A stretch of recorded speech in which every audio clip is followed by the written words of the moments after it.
Maverick News presents The Rick Walker Show. Defrag your mind.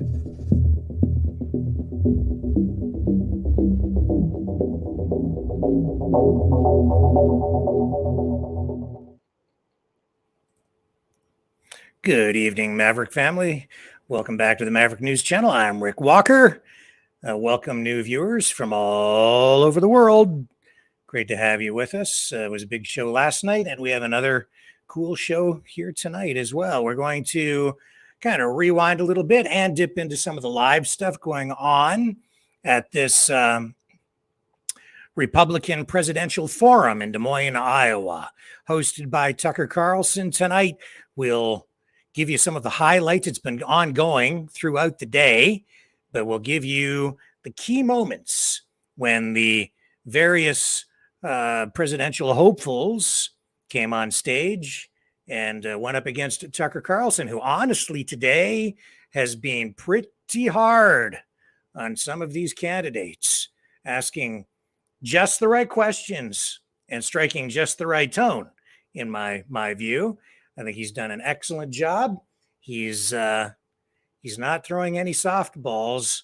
He's holding them to account and holding their feet to the fire, making them answer the tough questions and the right questions as well. You know, he's right on target, asking the questions that are relevant to each of the candidates, not just generic stuff. It's targeted. It's insightful. So he's given some real thought to what he was going to ask, and it's also the way he's asking it. You'll see what I mean. He's doing a great job at this family-focused forum in Des Moines for the Republicans. Now, I have to say, Donald Trump not there, skipped this, said he had a scheduling conflict. I don't know if that's really the case or if he skipped it for strategic reasons. I think he had a lot to lose and probably not as much to gain as these other candidates. He has such a huge lead over all the others in the field by at least 20 or 30 points, his closest rival being Ron DeSantis, that I can understand why he might have, why he decided to probably just skip this one. Why risk anything when you don't have to? Especially when you have somebody like Tucker Carlson asking tough questions. Anyway, stay with me. We'll come back and then we'll get right into it. I think the first guy up will be DeSantis because we're going to take them. I mean, he's been speaking on stage, so we're going to get into that right now when we come back.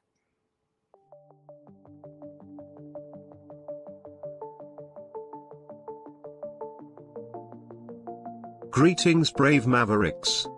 Our quest for truth continues. We go beyond fake news. Together we expose propaganda. Together we pull others out of rabbit holes. We are maverick thinkers. We are all unique individuals, defenders of individual rights and freedoms, credible, trusted, grounded in reality. Maverick News. Defending free speech. Donate at freedomreporters.com. Do it now. Tomorrow may be too late. Maverick News. The world is watching.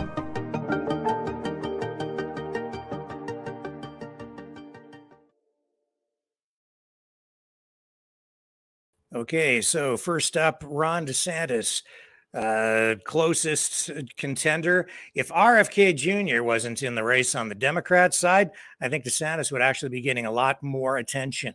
It's been a very strange election season or pre-election season, I guess, really, the primaries. But it's been strange because we're seeing this overlap, this dovetailing between the Democrats and the Republicans, because there's such a populist element to some of the candidates, including RFK Jr., including Donald Trump, of course, with the MAGA movement, which I think is very populist in focus, and DeSantis as well, who I think who is trying to peel off some of that MAGA support, and I think that was very clear in the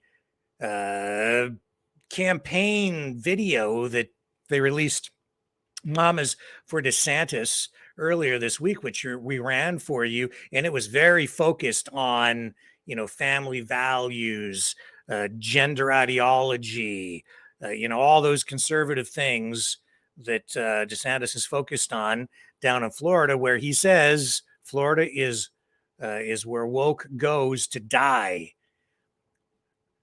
So anyway, let's crank this up and go straight to Ron DeSantis now in Des Moines, Iowa, at the first Republican presidential forum. Hang on just a second here. Okay, here we go. Ron DeSantis for February, but I love it. So congratulations.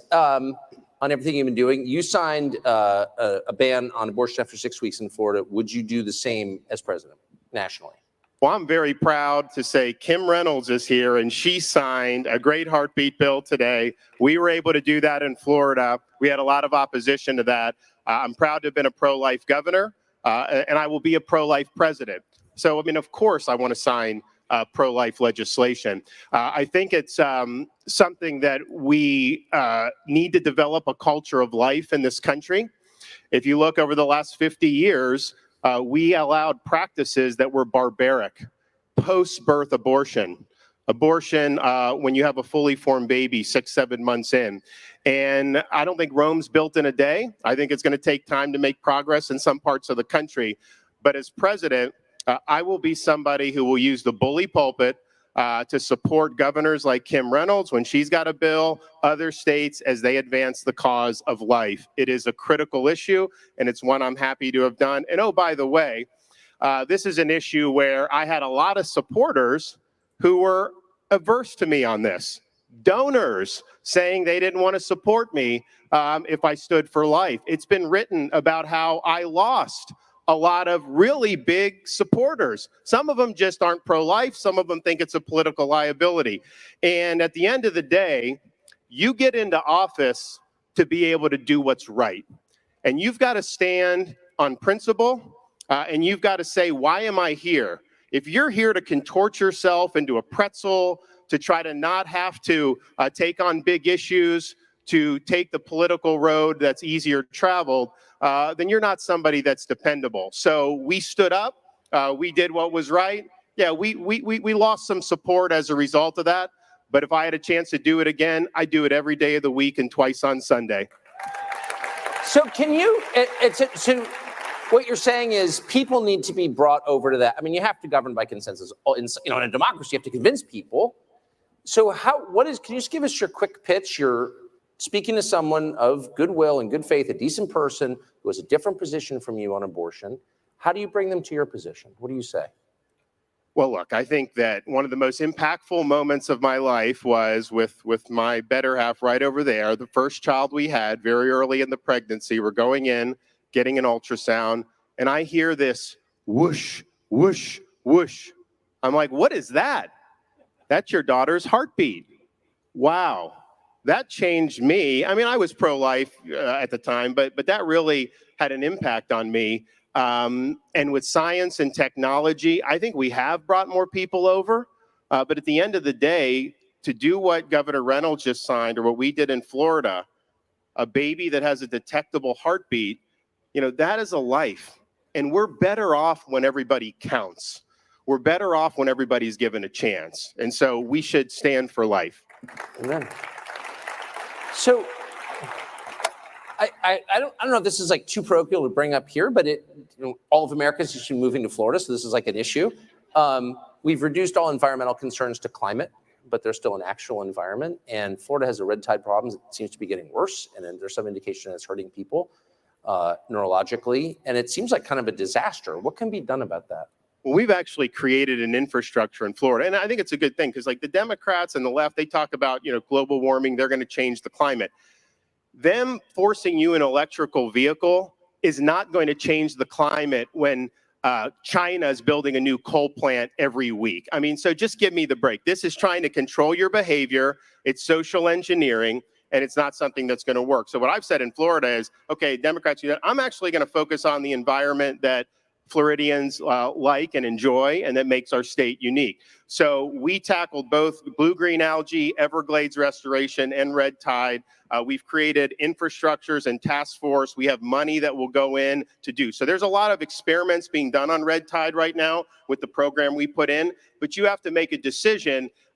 Maybe it works in a lab, but if you do it out in the Gulf of Mexico, is it going to have any other cascading effects? So that's what they're studying right now. We think that there's some things that are going to be very good. Now, red tide is natural. I think most people know that. It's been detected going back into the 1800s. But what can we do to mitigate it, and what can we do to prevent being exacerbated? But we've done very well on environment. Not because I'm doing kooky liberal things, but because I'm focusing on things that actually impact the daily lives of Floridians. And oh, by the way, I've never come to Iowa without someone coming up to me that they tell me they spend time in Marco Island or Sarasota or wherever. And I see half the Midwest down in Southwest Florida during the winter months. And that's a good thing. But when you see half of New Jersey down there, does that make you worry? So here's the truth. When I became governor, and I was born and raised in Florida, I had never seen a California license plate in the state of Florida in my life. And all of a sudden, we start seeing California plates.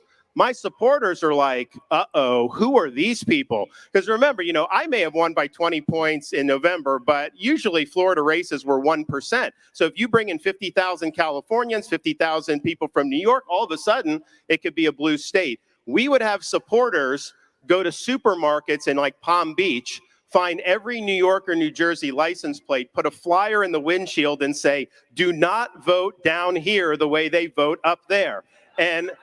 But what ended up happening was, I think we drew people who believed in what we were doing. It wasn't just these were liberals who just wanted no state income tax. There may have been some of those, but I think most of these people said, you know what? Florida's a free state. I'm not dealing with these lockdowns. Florida has kids in school. I'm not going to not have my kids be able to be in school. Florida has a 50-year low in the crime rate. I don't want to see rioting in my neighborhood. So there were a whole bunch of reasons why people did it, but the political orientation of it actually turned out pretty good. So you're getting the good ones. We're getting good ones. And you know what? We're converting people too. I mean, that's, I think, something that we have to do as a movement. You can't just preach only to the choir. I want to get some other people who may not have voted Republican in the past and get them on our team. And we've done that in Florida in record numbers. And I think it can be done across the country. We're up against a movement that is parroting woke ideology, that their message to the American people is that men can get pregnant. Really? That you should swim on the men's swim team for 3 years, switch to the women's team, and you can be the women's national champion? Most people don't buy that. And so I think we have an opportunity to really capture a lot of voters by representing a platform of common sense and sanity and traditional American values. Amen. So as president, you'd be in charge pretty much single-handedly of America's foreign policy. So with that in mind, I have to ask you about Ukraine. So in the spring, you described the war in Ukraine as a, quote, territorial dispute. You issued a statement saying it was a territorial dispute that was not central to America's national interest. There was an outcry over this. And then pretty soon after, you seemed to change your view and describe Putin as a war criminal and say that it was central to America's foreign policy. Why did you change, and where are you now? So the last part I did not say. I served in Iraq during the Iraq campaign in Fallujah. I was attached to U.S. Navy SEAL Team 1. And remember, it started on what WMD. Then we had Al-Qaeda in Iraq. Then it was create a democracy. Then it was that. And so the lesson that I learned from there is if you're going to commit to do military, whether it's aid or whether it's troops, you need to have a concrete idea of what you're trying to achieve. And so from the time I got out of the sandbox and landed back in the United States 15 years ago until the present, I've always felt that. And so my critique of the DC foreign policy elite is that they are doing a blank check policy without telling us when we will have achieved our objective. And I believe that today, and I believe that then. Now, because you dissent from the DC foreign policy elite, they then try to smear you and say, oh, you must be for Putin. I've always thought Putin's a bad guy. I still think he's a bad guy, but that's a separate question for a leader who's got to look at the world in very clear-eyed glasses. You know that it's not all peaches and cream out there, and you have to make a judgment about what's in America's national interest.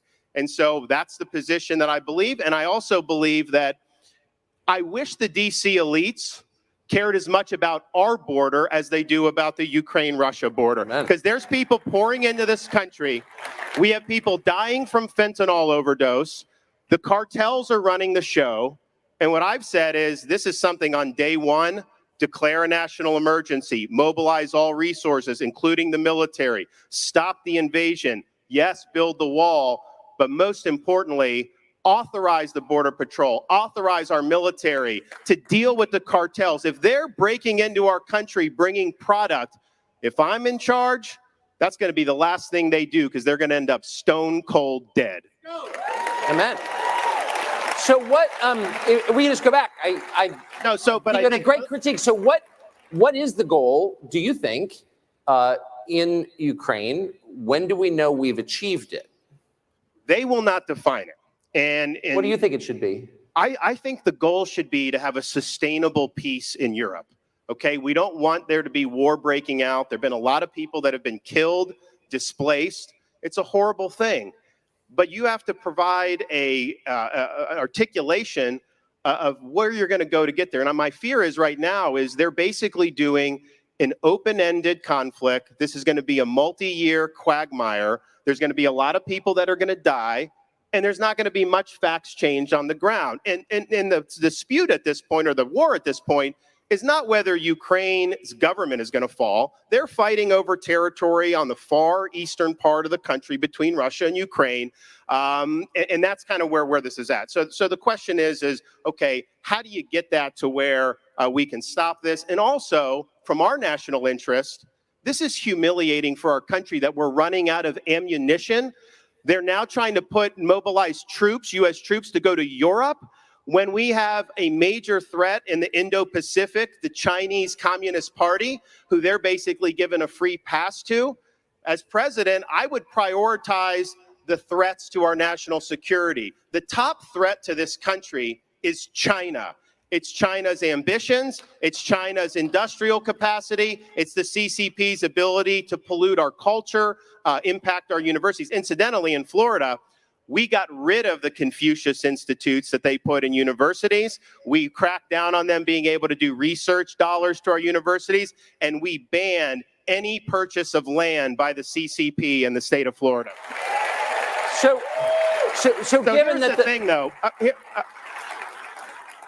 you have to do what's based on our interests. You can't subcontract out our interests to a foreign leader. You can't want it to go on because it'll be good for defense contractors or, globalist investors. It's all about what's in our interest. And I think we're basically in a situation with our foreign policy. We're providing a blanket security to Europe. They're not paying their fair share, and we're not doing what we need to do to project power in the Pacific. At the end of the day, the CCP respects hard power. And I'm concerned that because a strong America can deter conflict, I think a weak America may be on the path to inviting conflict with China. And if we continue to be weak abroad and allow our culture to deteriorate here at home, we can have a situation where our kids or grandkids are studying, memorizing 37 different pronouns in Mandarin, and we can't have that. So we've got to do better as a country. We need to reverse the decline of this country because it is happening very, very quickly. So you inherit this mess a year and a half from now, say, and let's just say it's static, it's where it is right now. What do you do about it? How do you act? One, Europe needs to do more. This is their backyard. We have NATO countries that don't produce support for their own defenses, and we're supposed to do it, and we're taking away weapons and ammo that could go to respond to contingencies overseas. So we would do more in terms of the Pacific, and the goal should be to bring it to a conclusion. You bring it to a conclusion in a way that's a sustainable peace, and that doesn't reward aggression. And you have to be able to use different levers that you have. I mean, for example, one of the leverages I would use vis-a-vis Russia is I would do our own energy exploration and send it over to Europe so they don't have to rely on Putin. I would stop giving Iran a free pass like Biden is because they're funding Russia. So we have some ability to use this, but the goal should be we cannot have a quagmire that goes on for years and years. And seeing Biden put those troops there, I can tell you, we cannot have American troops in Ukraine. That is a total non-starter. So why? I mean, you've got a whole Congress, and there are a ton of Republicans there. They claim they run the House. I haven't heard anybody say that. Why? Well, no, I think some of them tried to say that there should be. Yeah, they lost badly. I think they got 33 votes. They did, but I think there are some people that said you need to define the mission before you're able to send any American tax dollars over. No, by the way, they haven't even been able to account for all this. So we don't know who's coming across the southern border. We don't know where all the money sent to Ukraine has gone. We don't know whose cocaine it was in the White House. I mean, what's your guess on that? I'm sorry. I mean, let me put it this way. We have issues in Florida with parents' rights, and they're trying to put pornography in the schools. I think a lot of you have seen this. It's sad that this is the case.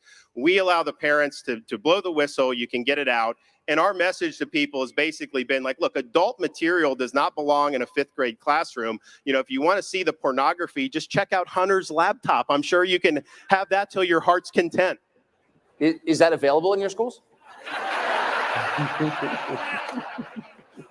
Hopefully not. My kids are older. I don't know. So how concerned are you that in the wake of whatever the next economic disruption that we're going to face is, and everyone kind of feels like maybe there's something coming, that will wind up with digital currency issued by the central bank? Well, if I am the president on day one, we will nix central bank digital currency. Done, dead, not happening in this country. In the state of Florida, because the Fed has been talking about this. Oh, yeah. And what the Fed said was, well, we wouldn't do it without consulting the legislative and executive branches. Ideally, we would get a law passed. No. That's not how the Constitution says. It's only ideal that you get a law passed. You would have to get a law passed. I don't think Congress would pass that. So I think the Fed may try to do something unilaterally. So what we did in Florida is we basically passed a law that says we do not recognize CBDC in the state of Florida. And I think other states are probably going to follow suit. That will jam their ability to do it through executive action. They don't have authority to do it. There'd be lawsuits and everything. For those who don't know what CBDC is, what they want to do, and this is tied in with like Davos, World Economic Forum, all these people. They want the Fed, they want to get rid of cash. They want no cryptocurrency. And they want this to be the sole form of legal tender. And they have said this publicly at like Davos and these other places. It will allow them to prohibit, quote, undesirable purchases like fuel and ammunition. And so the minute you give them the power to do this, they are going to impose a social credit system on this country. CBDC is a massive threat to American liberty. On January 20th, 2025, it goes to the ash heap of history in this country. So if you were to become president, and previous presidents have discovered this, so you and the vice president, but you're the only elected leaders in an executive branch that's the largest human organization in history. Millions of people, work for you. And a lot of them just hate you because they're all partisan Democrats. And they work to subvert you from day one. And again, we've just seen this at scale. What do you do about that? Like, what do you do about the FBI or the CIA or agencies that are heavily armed and have intel capacities that you don't have, and like they're vast? How do you manage that? With me on day one, you get a new director of the FBI. We need that. That's going to happen. So I think a couple things. One, there are thousands of positions in the executive branch that are appointed by the president. You got to have all those people ready to go to be submitted to the Senate in January of 2025. You can't wait 2 years to fill all the positions because then these career bureaucrats, they just take over. So you got to have your people in there on day one. You also have to have certain character of people. Like if you're the attorney general, everything you do to deal with the DOJ and the weaponization of government, deal with the FBI, the press is going to rake you over the coals. The left is going to rake you over the coals. The Democrats, they're all going to rake you over the coals. You either are down for that or you're not. And if you can't handle that, if you don't have the backbone to do that, you will fail at that job. So you need people, and I look at different folks in government, like on the Supreme Court. I would look to Clarence Thomas as the example because he doesn't budge. He doesn't care what the media says about him. They've smeared him 6 ways from Sunday. He does what he thinks is right. So you got to have those people. And then you have levers that you can pull. I believe Article 2 of the Constitution means the president has the executive authority.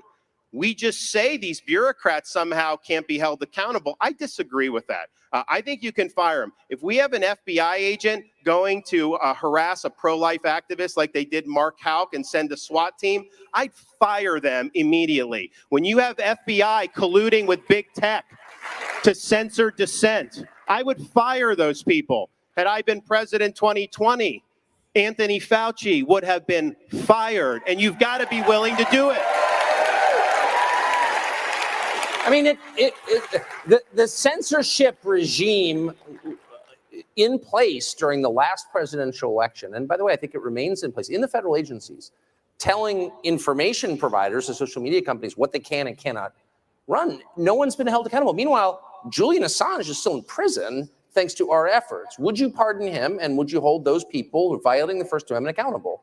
So these people that violated the First Amendment, yeah, they need to be held accountable for that. People died as a result of that because they were censoring truthful information about COVID that if people would have adopted those policies, the country would have been better off. Individual states would have been better off. And so I think it had a profound effect.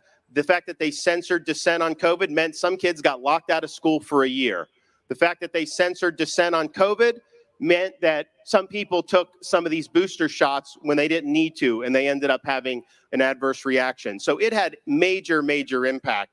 So I think not just with the censorship, I think everything involving COVID, I think there needs to be major, major accountability, because if there's not, if you don't have a reckoning, they are going to do it again.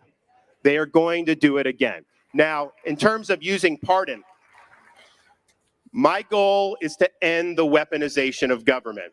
And that involves firing people. It involves taking parts of the DOJ and putting them in other states. Iowa, if you guys want a part of the DOJ, I'll send it out here, send it to Alabama, wherever. And we're going to do that. We're going to take power out of Washington. But part of what you need to do, if you have a two-tiered system of justice, you need to make sure if there's some people that got away that shouldn't have, they need to face the music. And if there are other people that are getting targeted through abuse of government, then there needs to be use of the pardon power. So the day after the election, we're going to open up an ability for people to submit applications, ask for the pardon based on whether they were treated dissimilarly or whether the government mobilized against them. And so we're going to do it the front end of the administration. I'm not going to wait till my last day in office. Do it the front end. And if people are doing that, and that's part of ensuring a single standard of justice, we will be willing to use the pardon power. It's going to be done on a case-by-case basis because I'm a governor and I've actually had to look at these things, and you owe it to everybody to do that. But we will be issuing pardons, and that'll be determined based on the facts and circumstances at the time. We know that the U.S. government reads the private communications of American citizens by the tens of millions without a warrant. And everyone knows this. It's been revealed. They've admitted it. And no one has moved to stop it. Do you think that there's a good reason to allow this? How can that be? No. I mean, I think the federal government has a responsibility to protect us from foreign threats. We're going to have intelligence capabilities overseas, but to turn those on our own citizens, especially with this government's behavior, is totally untenable. I am going to go in and declassify or put as much stuff out as I can. I think that you guys have a right to know things that happened 60, 70 years ago that the government's kept under wraps. Now, obviously, if things that are more recent, if there's stuff, I mean, you have to make those judgments. But my default is going to be that they're going to have a high burden to justify why it shouldn't be public for some of these main things that we all talk about that have occurred in the past, because the government uses classification as a way to evade accountability for itself. I think classified, there is a legitimate use of classified information, but it's like what should be classified and what actually is like so much more. And so it's all about protecting their power. But it's a huge, huge problem in how they've conducted this. And to turn the government on the American people, that's the founding fathers' worst nightmare. So let me just end with a shallow question based on speculation. Do you think Biden will be the Democratic nominee? Honestly, I go back and forth because as an incumbent president, unless he's willing to step aside, I don't think they can get him out of there.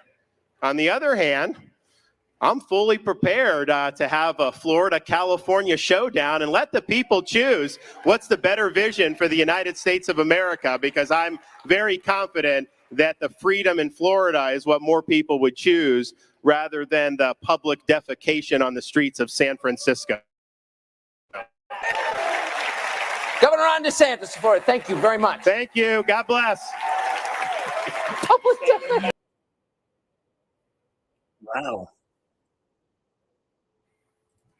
I got to tell you, I was impressed with that. Very, very impressed. He's so well spoken. He has such a grasp of the issues, and he knows exactly what he's doing. He is targeting, in very specific ways, issues that will allow him to peel off support from Trump. He's staking a claim in Trump country with a lot of these issues. You're talking about COVID, vaccinations.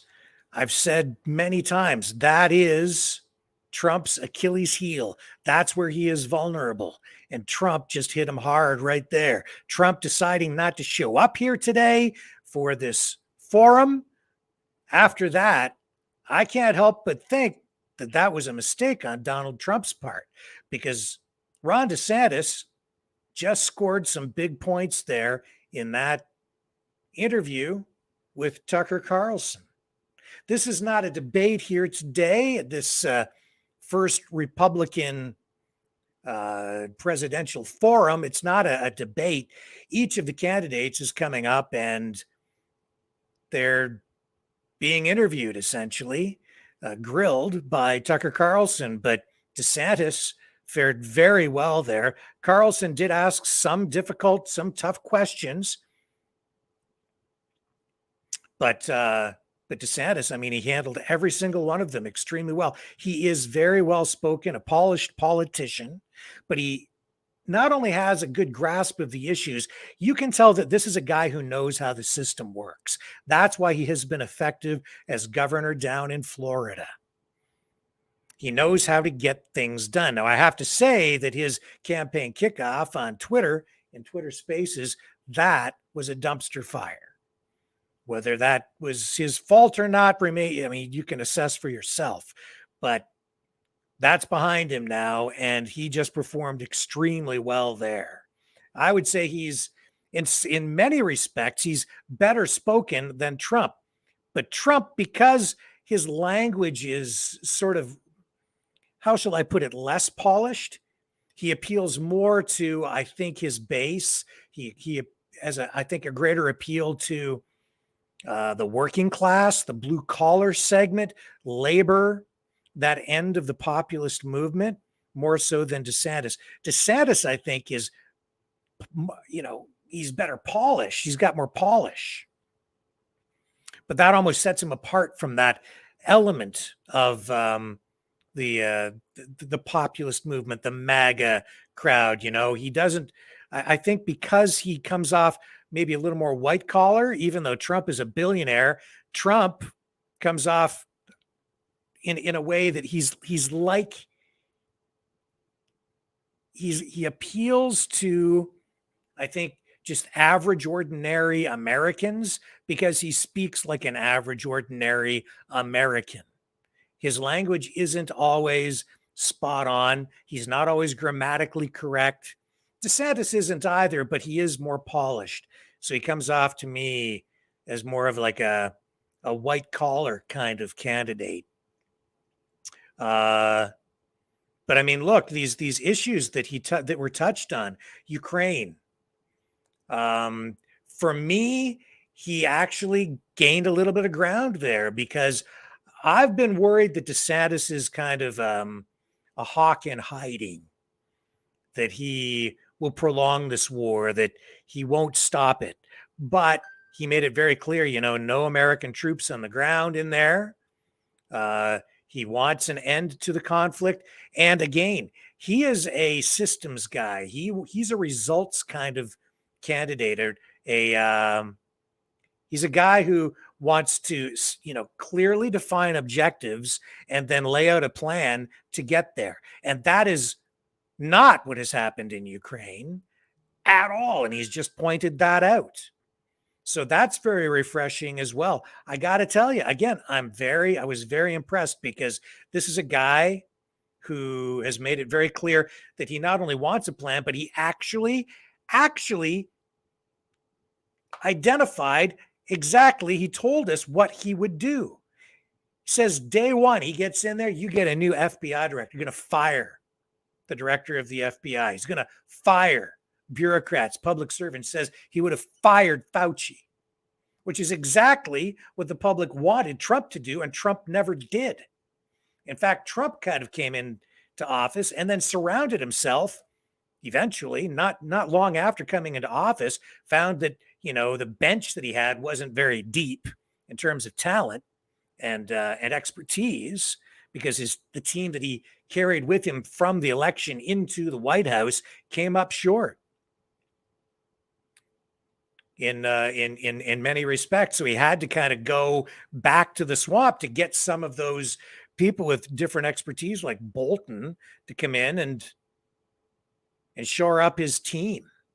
As a result, the swamp that he was trying to drain ended up engulfing him in many respects. Now, things could obviously be a lot different if he gets reelected because he's got a better lay of the land. But DeSantis, that guy, he knows how things work. He went down there in Florida and he proved that he knows how to get things done. And here today, he's sitting here saying he would fire Fauci. There again, that's Trump's Achilles heel. DeSantis just scored big points there. Trump is vulnerable on that front. No question about it. Central bank digital currencies. He says, no way, if he's president, it goes into the trash heap. Scored big points, just peeled off more support from the populist base that Trump has with the MAGA movement. He's just so well-spoken and laser focused on some of these key issues that just allowed him to score big political points at that conference. Don't underestimate what just happened there. Trump's nowhere to be seen because he didn't show up. There's no rebuttal now. So yeah, he has a 20 to 30 point lead over DeSantis coming into this thing, but now Trump's not there. I'm telling you, DeSantis just scored, and there's a lot of ground to cover between now and the day when the nominee is actually selected. No troops, no American troops on the ground, he says, in Ukraine. And then he points out as well that, the current administration can't even account for the weapons and the money that have been sent to Ukraine already. And then also firing on all cylinders, laser focused again on that issue of LGBTQ plus gender ideology being taught in the schools, neoliberal wokeism in Florida. Florida is the place where woke goes to die. He nailed it, man. He nailed it. And he anticipated what Tucker Carlson was going to ask him. He had answers for everything. Nothing got him off guard. He just went into it and was smooth, focused, came back with very good answers. I think his performance there, honestly, was flawless. He knew exactly what to say and who to appeal to. Can you trust him? He's a politician. You can probably trust him a lot more than most politicians because he went down there, became governor, and did what he said he was going to do. I find conservative politicians tend to do that more often than a lot of liberals, Democrats. But yeah, he's done what he said he was going to do in Florida. Didn't shy away from it. And on that issue of censorship, which certainly played a major role during the pandemic, and now has become an issue that has taken hold and just won't go away.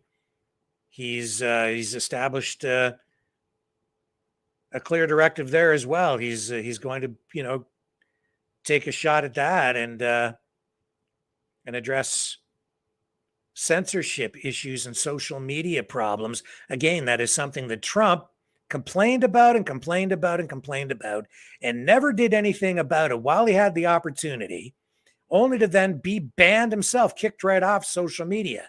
Now we're seeing that they're slowly allowing him to come back just in time for the next election. But isn't it kind of weird that for a guy who was hammered on so hard by the mainstream media and with censorship looming as a huge threat, not just to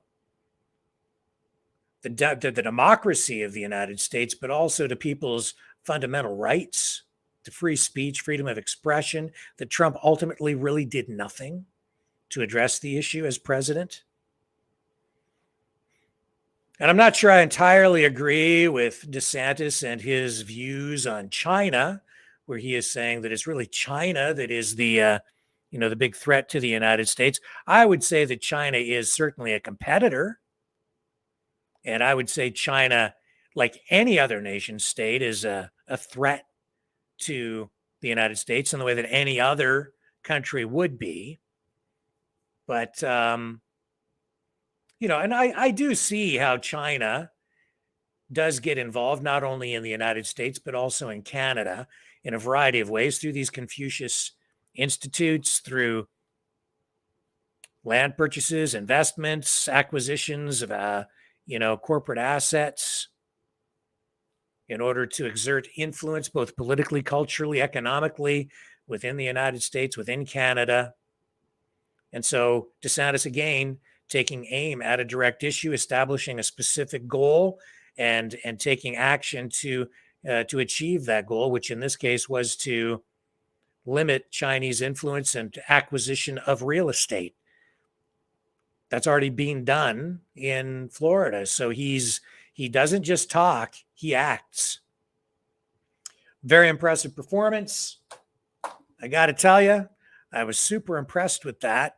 He actually scored a lot of points with me personally, gained a lot of ground with me. I've been kind of wishy-washy on him, especially since that campaign launch on Twitter, where I just thought, if you can't get that together, how do you expect to run the country? It was out of character for him because up until that point, I'd seen him as being a very competent leader, a competent administrator, able to organize and delegate and implement plans and identify exactly what has to be done through a system in order to achieve specific goals. Very efficient leader until that Twitter thing. So I'm at this point, after that performance, now in a position to sit here and say, you know what, maybe I need to give him a little bit more benefit of the doubt on what happened with his campaign launch. It probably wasn't him. It was probably people at Twitter who were screwing up in the control room and couldn't get the audio right. And as you may recall, there was delayed audio and audio over audio, and somebody kept playing the intro for the program over and over again while he was talking. And it was just a gigantic production mess. And Twitter was blaming it on, too many people, overloaded servers. In reality, I know a little bit about audio production, having worked in broadcast mediums for my entire career. I can tell you that was people screwing up in the control room. So it was, as I say, out of character for Ron DeSantis, but he was back in the saddle tonight with Tucker Carlson. He performed very well, and I'll let you assess how well he has done here versus these other candidates that we will bring to you after we come back from this message.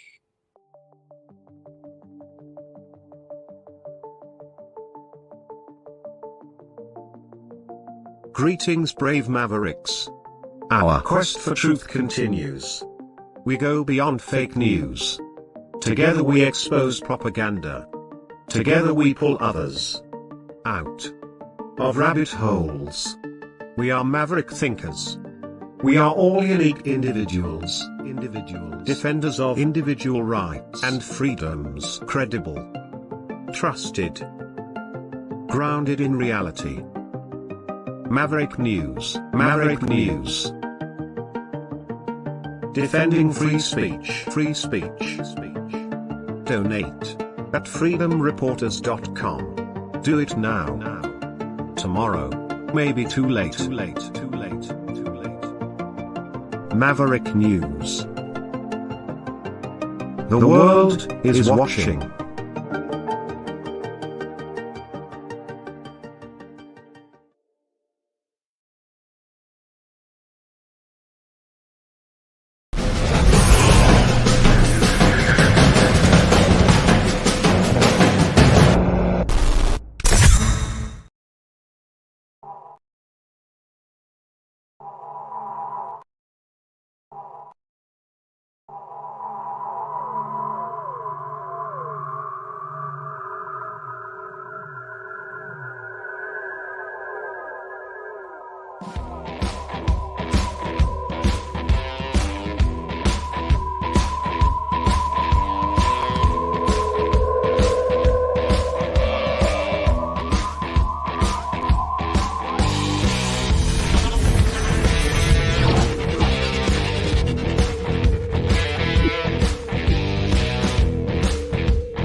Maverick News.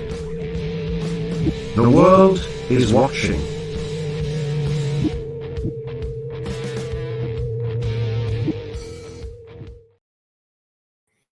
Okay, so up next, let's take a look at Tim Scott. What can I tell you about Tim Scott? Well, I don't have to tell you a lot because he's going to speak for himself here in just a moment.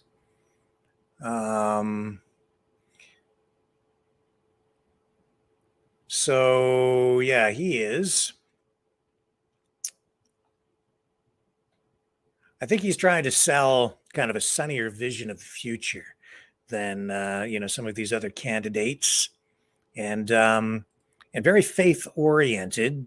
So he's right at home at this family focused presidential forum, the first for Republican candidates. Let's go straight to Tim Scott now. Here we go. Hang on just a second.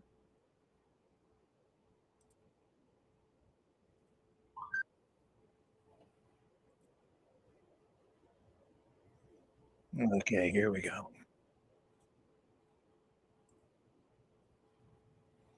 Absolutely. Good. Thank you for doing this. Yes, sir. So we spoke backstage and you said that you have slept in your own bed 6 nights in the last month. Not much, yes. But that it doesn't bother you at all and you're having a great time. Yeah, I said behind the scene here that what a blessing to live in a country where we are free to praise the Lord. Amen. And that the Judeo-Christian foundation of this nation sets the standard across the world. That is what we talk about when we think about John 8:31 and John 8:32. John 8:31 says, you have to abide in me, and then you will know the truth, and that truth will set you free. Amen. So, a nation that great has to beware of threats to its very existence. Absolutely. Yesterday, Biden mobilized reserves. What do you think of that? And are you concerned that we're moving, as we seem to be, toward war with Russia? Yeah, so I would say that without any question, we should never allow American soldiers to be engulfed into the challenge between Ukraine and Russia. Our boots on the ground should not be there. The ability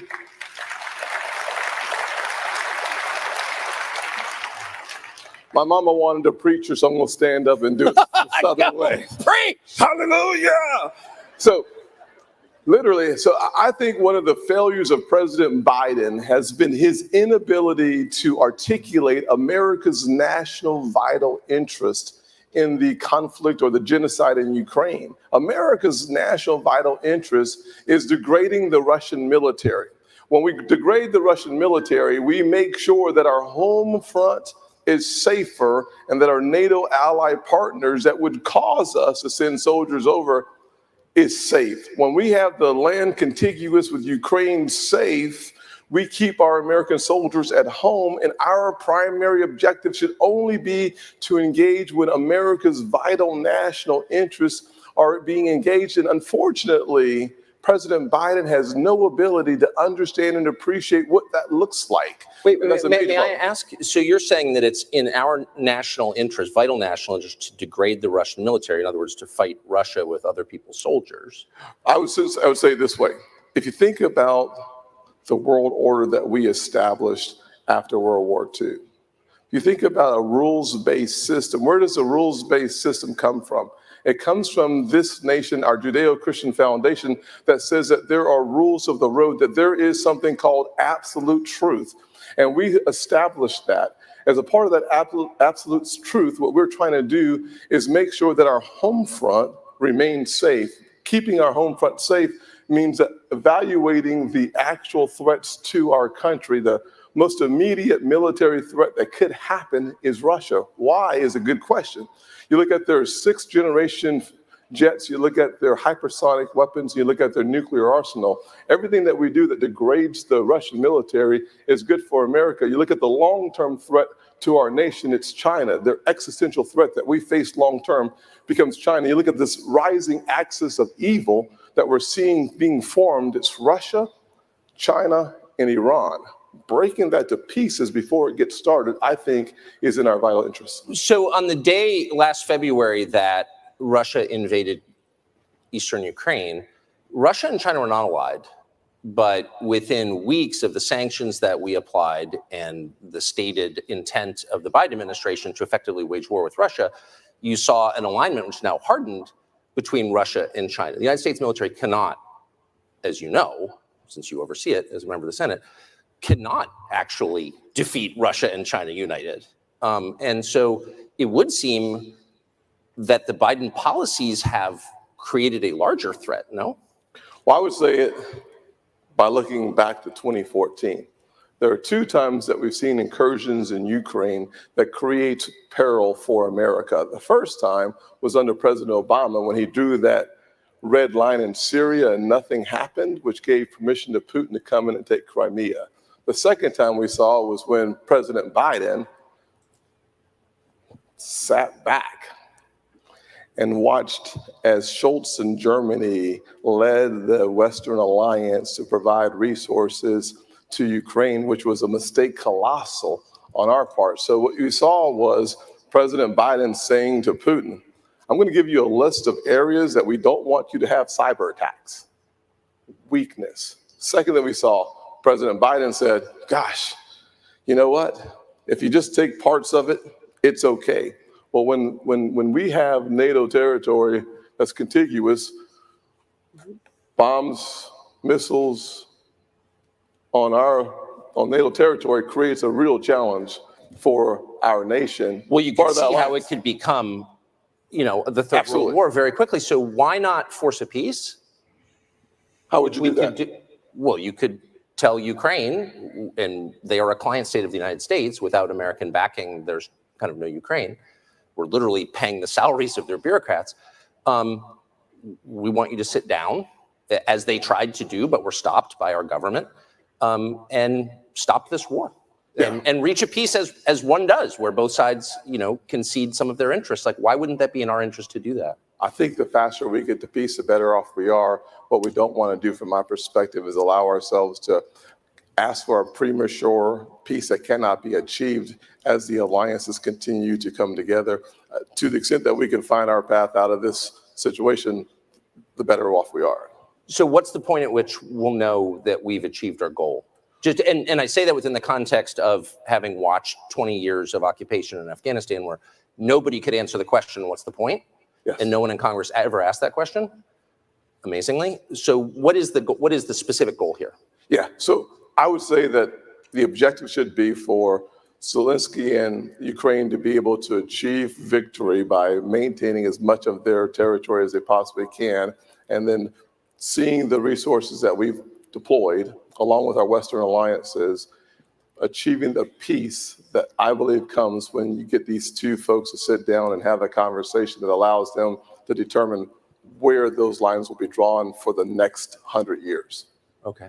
Where are you on the matter of sending cluster bombs to the Ukrainian military? Well, if I was president of the United States, we wouldn't have to. Here's what you saw. But now that we have, what do you think of it? I mean, I think they're there. So here's what I would suggest is that, Well, they're not. I don't think they're there yet. Do you think that we should send them? I think that the mistake is when you have President Biden saying to the world that here are a host of weapons that we no longer have the ammunition to supply. You have a request coming from Ukraine saying we need more of the weapons that you say you don't have to provide, as opposed to keeping top secret information in your closet. You go to the front pages of every news station, you go to the screens, and President Biden says to the world, we don't have the ammunition. And so what you see from Ukraine is they say, send the cluster bombs over. Under my administration, we would have the resources and a defense industrial complex that provides the weapons that we need and our Western allies need. We wouldn't be in this position at all. Do you think he should send them? I wouldn't have to. He already has agreed to do so. Huh. Let me ask you a sort of non-Ukraine question. So I was just in Eastern Europe, much poorer than the United States. But one thing you notice in the cities I have visited there is that there aren't a lot of, really any, drug addicts living on the streets, ODing on the streets. The so-called homeless problem, which is a huge feature of life in this country, doesn't kind of exist or seem to exist there. What do you think of the fact that we've got hundreds of thousands of people living on the streets and dying there? What should we do about it specifically? In America? Yeah. Yeah, I think one of the things that we need to recognize is that we are in the midst of a mental health crisis as a nation. Yeah. You think about the fact that there are several pieces of the puzzle that come together that we have not yet addressed. You look back into the 1980s and early 90s, we had 600,000 additional hospital beds for mental health issues that we have today. So part of the crisis that we see manifesting in three major areas is a mental health crisis that we could help solve if we address the actual mental health crisis that underlies those issues. The first one is the fact that over 100,000 Americans have lost their lives to overdoses in the last 12 months. 70,000 Americans have lost their lives because of fentanyl. We could stop fentanyl from crossing over our southern border by closing our southern border, building a wall for under, this nation spends $7 trillion. It would take $10 billion to finish the wall, and for an additional $5 billion, we could use the available technology to surveil our southern border and our ports of entry to slow down fentanyl from coming into our country. This is a part of that mental health epidemic that we face. Second thing I'd say is that we always hear people talk about gun violence in this nation. No one actually takes a step back from the conversation about gun violence and asks yourself, what does it appear to be? 55% or so, over 50% of gun-related deaths are suicides. No one ever says that. That is a mental health crisis. And you add those two together and couple it with the reality that because of COVID, we locked our kids out of schools because the left is so committed to the teachers' unions that they did the wrong thing for our kids. And what did we see as a result? A 30% plus increase of our youngsters going to the ER for mental health challenges. We need to get back to some honest bedrock truth that sets captives free. And the way that we do that is by focusing our attention on these three major issues that we need to address as a nation. May I ask, and thank you for saying that about the 100,000 Americans, mostly young people, mostly not in the cities, dying every year. So that's hundreds of thousands just in the last several years. Why? And you said we should build the wall that was started and then dismantled. Why not build a human wall with, say, the reservists who were called up to go defend Ukraine? Why wouldn't they be defending our border? Totally agree with you. Yeah. Well, but there's no effort. I mean, the Pentagon has said, the last president kind of suggested that, didn't do anything about it, but he suggested it. And I think most people thought, well, that's not a crazy idea. And the Pentagon said, like, no, we're not going to do that, as if it's their call. Why would you fund the Pentagon if they are refusing to defend the United States? Well, here's what I've already done in my legislation. I created legislation that says, now, let me just do a survey of the audience. How many of y'all think we need 87,000 new IRS agents in America? I can't hear you. Say it one more time. I think y'all said no. I agree. Why not take the Inflation Reduction Act that actually increases inflation and the 87,000 new IRS agents that are funded by the $82 billion in additional funding for the IRS, which the $82 billion, about $40 billion is the target, people making under $200,000 in income. Why not take those 87,000 positions and put those folks on the border? Why not increase the pay of our border and patrol agents? Why not give them the resources they need to surveil our borders and do the jobs that they desperately want to do? As President of the United States, I would sign my legislation and divert the resources from the IRS to the border so that we could secure our border. You're going to audit all those people coming in? They said he was witty. I see it with my own eyes right now. I'm for it, by the way. Yes. Well, thank you very much. Let's take a look at your taxes. Well, here, listen. I mean, no, but yes. you would. Bottom line, I would take put armed Americans, federal employees. The resources. I would hire more. I would not take the IRS agent. No, I know. I'm just totally joking. And run up to the border. No, that's not exactly what I mean. What I mean is that take the billions of dollars and put them where America's security needs are first, which starts with our southern border. And by putting that $40 billion of resources on our southern borders, we could close the door. If you don't control your own back door, it's not your country. Well, aren't you kind of being invaded at a certain point if you've got millions of military-age men coming into your country and hundreds of thousands of Americans are dying? Why is that not the job of the military to stop? Listen, I don't disagree with you. One of the things I've said is that I would use every resource we have, to include the United States military, to stop the flow of fentanyl and to make sure that the Mexican cartels cease to exist. Right. I have legislation that does, I'll wait for that clap. I heard 2 people. I'm looking for 3. Can I get 4 in the house of God? Yes, this is great. Why not use the resources of our country to do what is the primary responsibility of the federal government, which is national security? Amen. That's the job. So what do you do? I mean, I can't imagine many people would disagree with that. I wonder what you do with the millions of foreign nationals here illegally, many with fake papers, who are here. Like, what do you do with them? You become president. Yes. Sworn in January 2025, and you've got, let's say, 7 million people who've come in the last 4 years. What do you do with them? Do you deport them?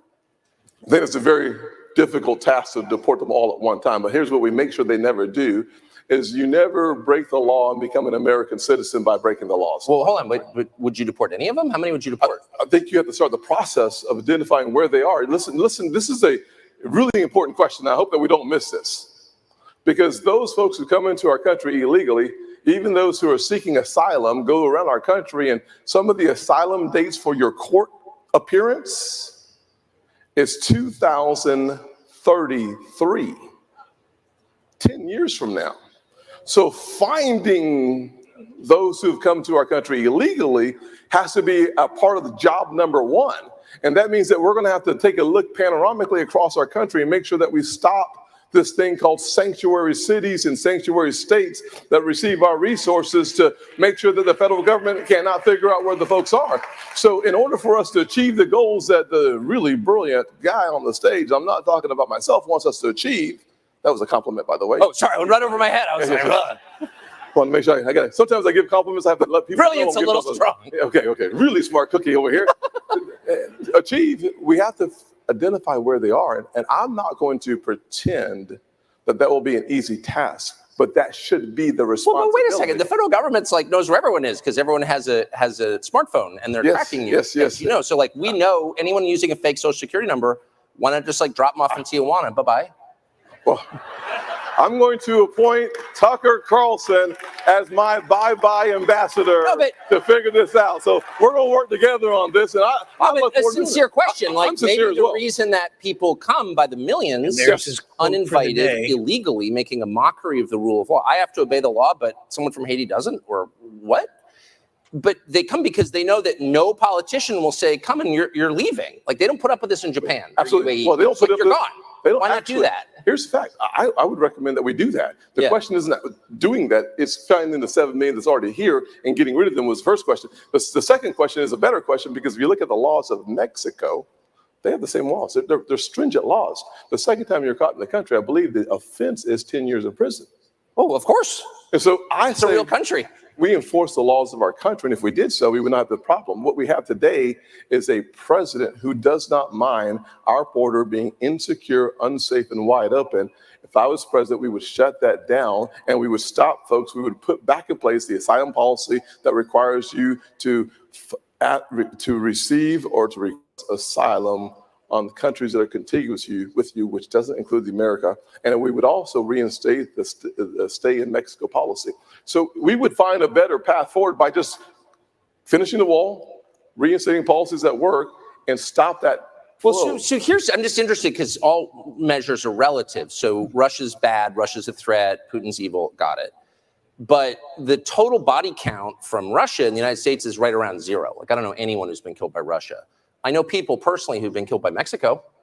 The government of Mexico allows fentanyl to be made in its country and to come over our border. Yes. And remittances from Mexico are a huge part of their economy. The Mexican government is party to the murder of hundreds of thousands of Americans. So why is Mexico less of a threat than Russia? Well, two things. I think we can walk and chew gum at the same time. Okay, but frankly, here's no Americans killed by Russia, hundreds of thousands killed by Mexico, but Mexico's our ally and Russia's our enemy. How does that work? Well, I'm not going to pretend like the legislation I have sponsored and I would sign as president of the United States freezes the assets of the Mexican cartels, targets the Mexican cartels, and hopefully eliminates the flow of fentanyl. Because I do agree with you that 70,000 Americans losing their lives on an annual basis is an existential threat to America that we can solve. We don't have to choose the good news. Would you be willing to say to the Mexican government, your economy runs on factories right over the border, car plants, for example, but many other manufacturing plants, and we're just going to slap tariffs on that and tank your economy, like tomorrow, unless you stop allowing poison to come into our country? Like, why not do that? I say you use every tool available to stop fentanyl from coming across our border. No exceptions. Interesting. So I Googled you this morning. And I did that last night with you. Don't ever do that. I was like, wow, there's a whole lot to read here. Oh yeah, the pictures are fake AI. But I mean, there must have been 10 stories this morning about Tim Scott, shooting to the top, and all super complimentary, and all these big Republican donors. Like Tim Scott's amazing. And a lot of support from some of the big money centers in the Republican Party. So congrats. I mean, every candidate wants that. But it got me thinking, and I'll ask all the candidates this, but what are the big issues on which you disagree with your donors? Yeah. So good news is I'm glad to hear they're all flocking to me. I wish they would go ahead and write the check too, because we haven't seen that yet. I will simply say that the issues that I strongly support is I believe America can do for anyone what she has done for me. We are living in a time. Thank you, ma'am. We are living in a time when there is this pervasive force, radical left, parts of corporate America, that continues to force this culture of grievance on the American people. And along with the culture of grievance comes this drug of victimhood, the narcotic of despair. That folks actually have figured out that you can make a profit off of conflict. I want to stand in the gap and say the truth of my life disproves the lies of the radical forces that believe that we should be in constant conflict with each other. America needs positive, powerful, biblically sound leadership to regain the high ground. It's one of the reasons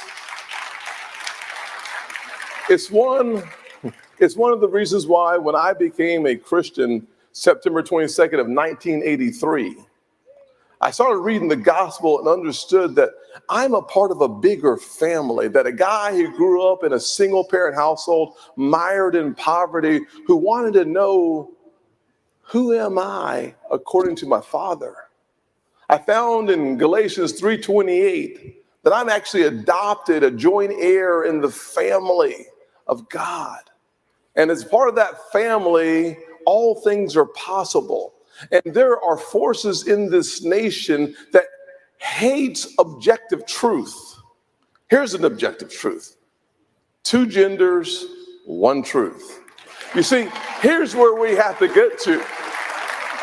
We have to get to a place where we are willing to understand and appreciate the strong foundation on which we stand. And whomever doesn't like that, count me as a force for the good of this nation. Count me as a guy who believes that God is able to do exceedingly abundantly above all that you ask or imagine. And if you write a check and you don't like that, you can have your money back.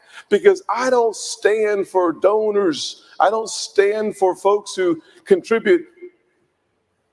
I stand because there is a man who walked on this earth for 33 years, who paid the ultimate price for our freedom.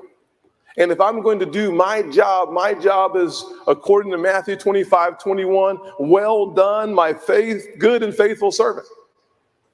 That's the job I have. That's the place I look for my support. If you play for an audience of 1, it doesn't matter who makes the contributions. And frankly, I don't know those donors that you're talking about who are flocking to my campaign. I'm looking forward to them coming. I really am. I look forward to it. I've heard the stories myself, but what I haven't seen is the millions and millions that you're talking about. But I will accept your check too, by the way. So thank you very much, Tucker, for wanting to be a contributor. So I'll just end it with this. First of all, speaking for myself, I love what you just said, and I agree with it. Amen.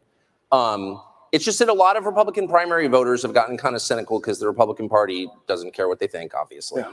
And you just look at the polling, what Republican primary voters think, what is the Republican Congress doing? Like, there's no overlap between the two at all, okay? So it over time, people get a little bit cynical and they think, but you're in it, so you would know that maybe donors are kind of driving the agenda and not voters. Yeah. Well, and I've lived in D.C. my whole life, and that's totally true. And you know it too. So are there cases, can you just name one, where the donors have come to you and said, I really like you, but this is the issue I really care about, where you said, I actually just disagree with you?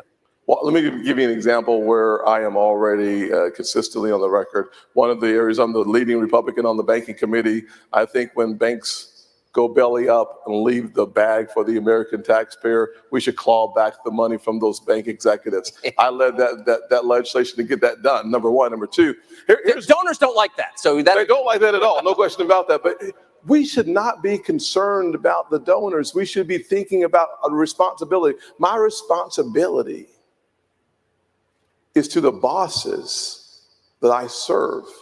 And when you're a United States Senator from the state of South Carolina, the primary boss I have are only South Carolinians. Whether you vote for me or not, I work for the people. As President of the United States, I will work for the people. Let me tell you what I'm running on, and this is really simple. If you take out a loan, you pay it back. Number one. Number two, my mother worked 16 hours a day as a nurse's aide. She'd come home after changing bedpans and rolling patients, and she taught me one very valuable lesson. There is dignity in all work. Therefore, if you're able-bodied, you work. That's called America. Number 3, if you commit a violent crime, you go to jail. Period. Number 4, men should compete in sports against men. And number 5, our southern border is the major national security issue our nation faces. Closing our southern border because of the national security risk that it poses is absolutely in America's best interest, period. And for those who don't like common sense conservative principles driven by the Judeo-Christian Foundation, choose another candidate. It's that simple. Senator Tim Scott, ladies and gentlemen, South Carolina. Thank you very much. Thank you. Thank you all very much. Okay, so let's take a look at that. So I think, he in the end finished up pretty good. In the beginning, he was a little shaky.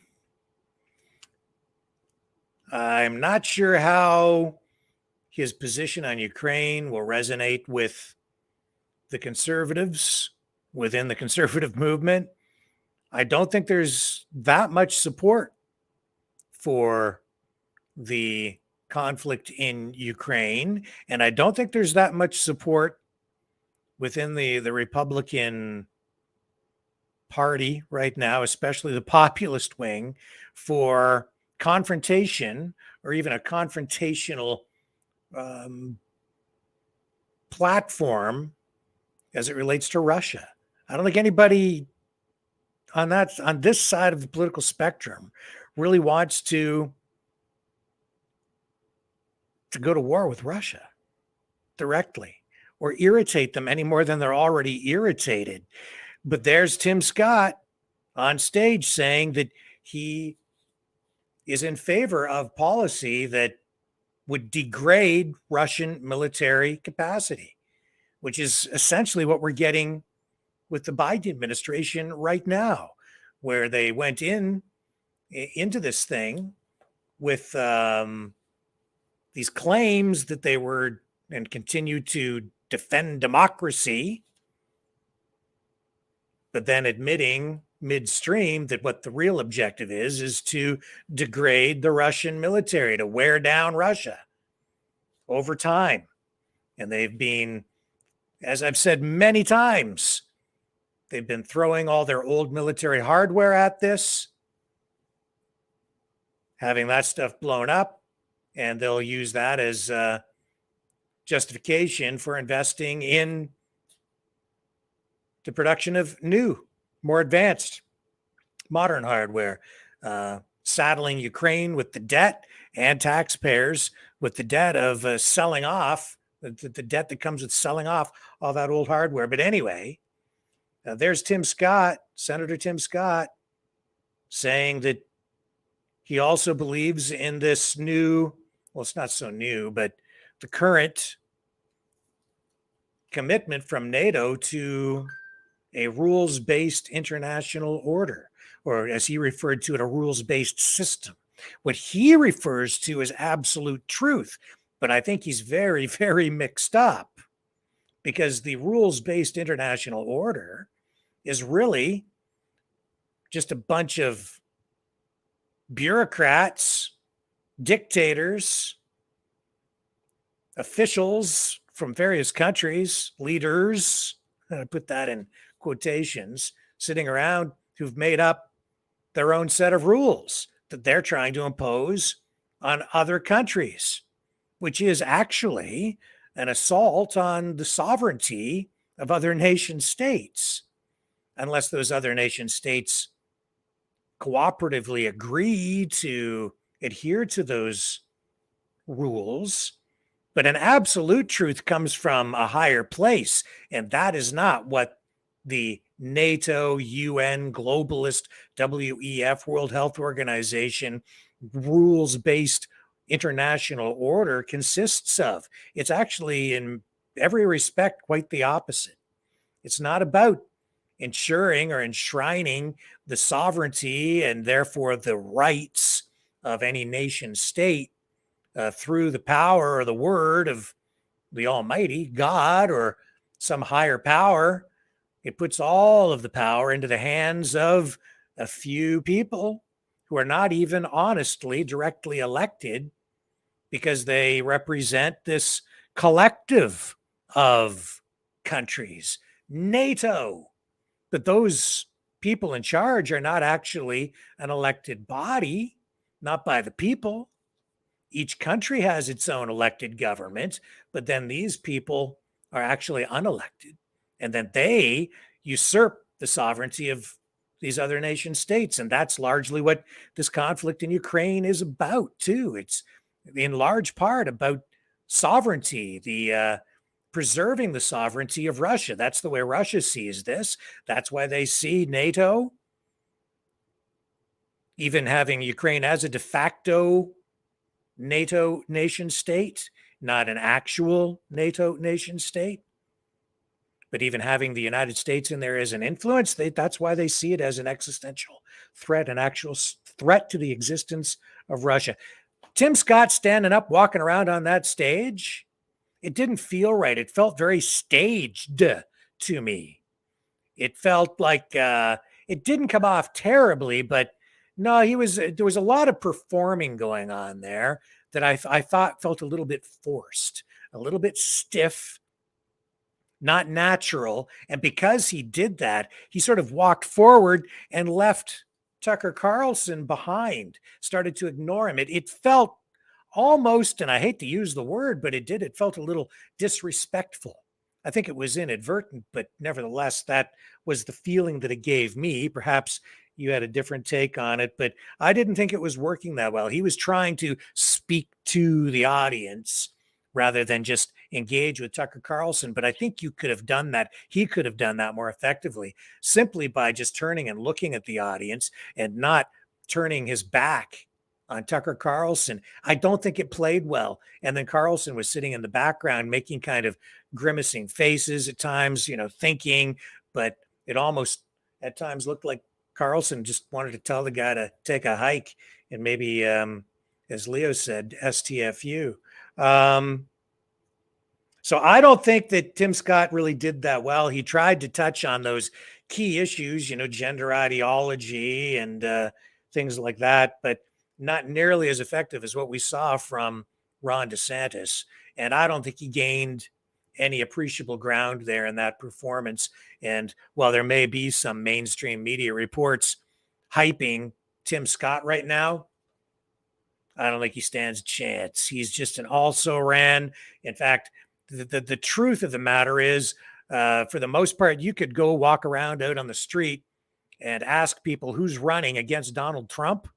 And I would say probably 9 out of 10 people would have a hard time getting past Trump himself, or maybe 8 out of 10. And then, a few others would probably identify DeSantis and then maybe get confused and say it's RFK Jr.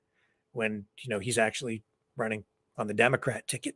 So we'll see. I think most people are not paying enough attention to this thing to even know who some of these other candidates are.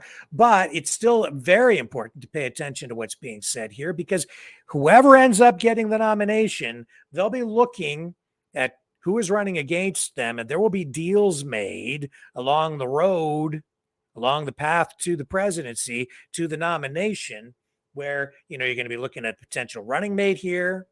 You're looking at people who might become part of the administration of whomever it is that ends up getting the nomination. And then if they're elected president, they would look at the talent that's, coming across the stage here during this forum to decide who might they put to work in their administration.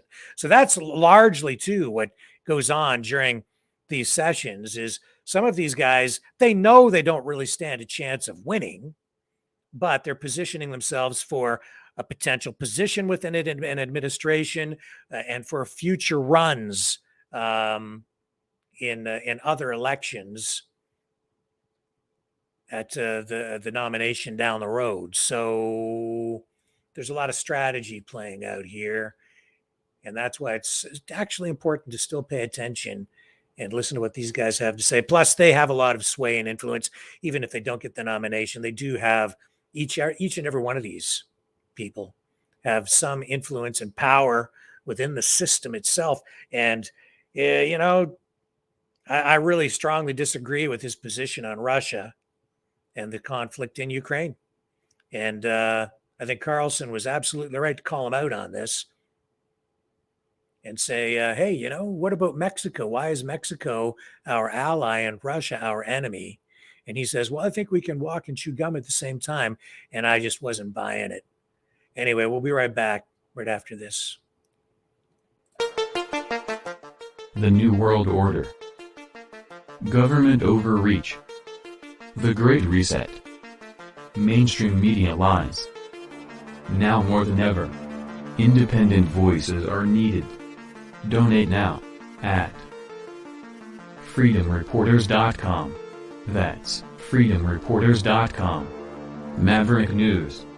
The antivirus program for your mind.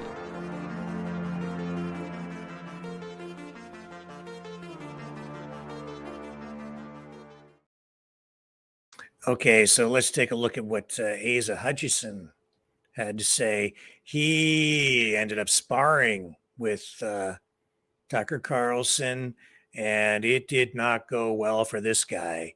I'll tell you, this is not live what we're about to run, but talk about a dumpster fire when DeSantis launched his campaign. This was an absolute train wreck as far as I'm concerned. This guy, well, let's run it. You'll see what I mean. Here we go. It's Dave. Thank you so much for doing this. So I wanted to talk to you about your veto of the anti-puberty blocker trans surgery bill in April of 2021. At the time, you said that the bill was extreme and that it would interfere with the treatment of minors seeking to transition from male to female or female to male. Given, and I'm not attacking you for it, but I am asking if in the subsequent 2 years you've had rethinking of that. Have you reassessed your view on it since then? Well, first of all, I want to ask you, how many of you all are parents in this room? I'm a parent as well. And what I believe in is that parents ought to raise their children. I believe that parents ought to be in control. And I also believe in the Constitution.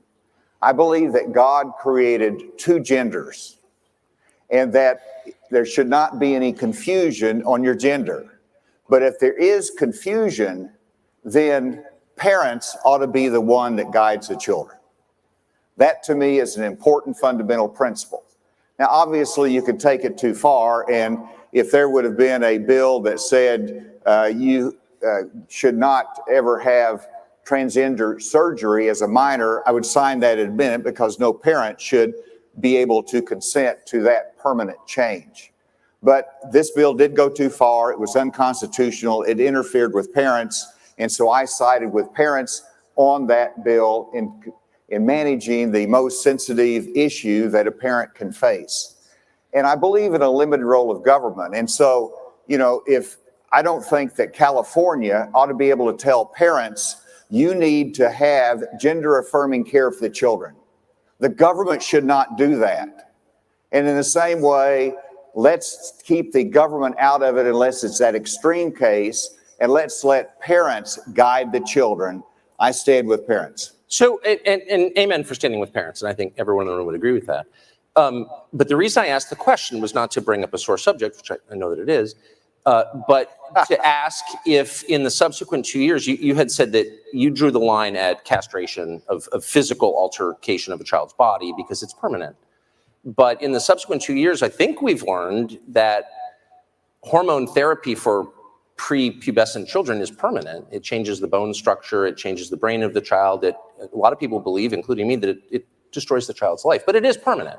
It's not reversible. So given that and the standard you just articulated, do you have different feelings? I mean, this is a permanent change we are making to a child. Why would we allow that if we don't allow surgery? Well, permanent change is one issue, but also hormonal treatment is a different issue and can be a different issue. And whenever you look at the bill that I vetoed, there was not any grandfather clause in there. Again, I respect legislators that have a different view, but I think independently, I think of the parents, I think of the Constitution, and actually the court, if you read the decision of the federal judge that struck it down as unconstitutional, really sided with parents as well. But how is it treatment? I guess that's my question. If you have a child who's born a boy, I want to become a girl. He hasn't gone through puberty yet. He's say 10. Is it treatment to prevent him from going through the natural process of adolescence? How is that treatment? It seems not like treatment. It seems like something else. Well, you have to, Tucker, I hope that we'll be able to talk about some issues. I know that. Well, this is one of the biggest issues in the country, and I think every person in this room would agree that it is a central issue because these are children who are being altered permanently, and you can defend that alteration, that change, if you like, but there's really no debate about whether or not it's permanent. And so I think it's fair to ask you in a calm, rational, and I very much hope polite way, why you would support that. Well, I didn't say what I supported, I said what I vetoed. And whenever you look at children and what they're challenged with in life, I think it's important that in the most sensitive issues that parents are able to guide them through that challenge. And so I don't like the schools pushing transgenderism. I don't want the schools, for example, when President Obama issued the order from the Department of Education that you ought to have bathrooms in the schools that the children can choose what their gender is and go to which bathroom they think they are that day. I said that is not consistent with the law. I said that. But you said that children should be able to choose their gender and their parents should be able to affirm that, and the state has no role in getting involved. So how is that different? You're saying that a child shouldn't be able to choose a bathroom, but he can choose his sex? I don't understand. Let me finish what I said. Let me finish. Oh, I hope you will. If you don't mind. Well, please do. And the finish is that I told Obama they were wrong. I said it publicly that the school districts can ignore that guidance. And so that's where I think the government should not be pushing an agenda in our schools. And that's what I oppose. And so I want the government to stay out. I want the parents and communities and our faith to guide us through these difficult decisions. And so I'm a parent, and whenever I think it's very important that if a child goes to a teacher and says, I think I'm a boy, but I think I might ought to be a girl, well, the school, and they want to do something about it, the parents ought to know about that. And so like New Jersey is totally wrong in suing the school districts that want to be able to tell parents. These are fundamental principles that parents have to have information. They shouldn't be denied the ability to know what's going on in the school with a child. And then they make the decision. They can go to the doctor if the child is suicidal, if the child is struggling. They discuss hormonal treatment that would delay puberty. I don't think this government should come in and tell the parents, you can't give the child a vaccine, or you must give the child a vaccine, or you cannot give them the treatment that you think is important in discussion. And I think you're a person of good faith, and I'm not attacking your motives at all. I'm just trying to get to what they are. And I will stop with this. But you have repeatedly described delaying a child's natural progression from childhood to adulthood through adolescence. You described that as, quote, treatment. And so that raises clearly you've answered the question. You believe it's treatment. You believe, I suppose, that people can change their sex. Because if you don't believe that, you wouldn't call it treatment, would you?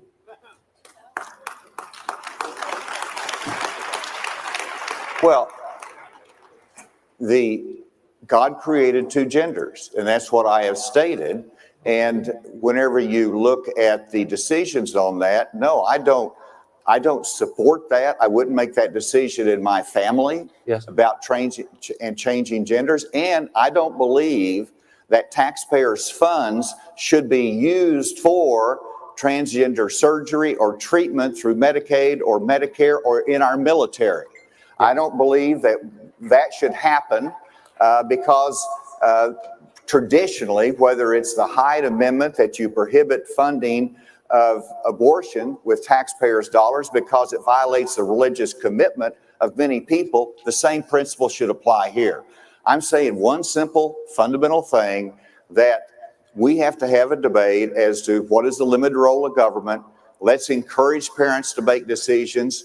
Obviously, they can go too far, and you draw a line, and legislatures have to do that. Yes. But that is the reason Arkansas is one of the first states that had to address this, and we handled it. The law has been suspended because it was unconstitutional. Other states have done a better job in it, have redrafted the laws. I haven't read them all, but they have varying different degrees of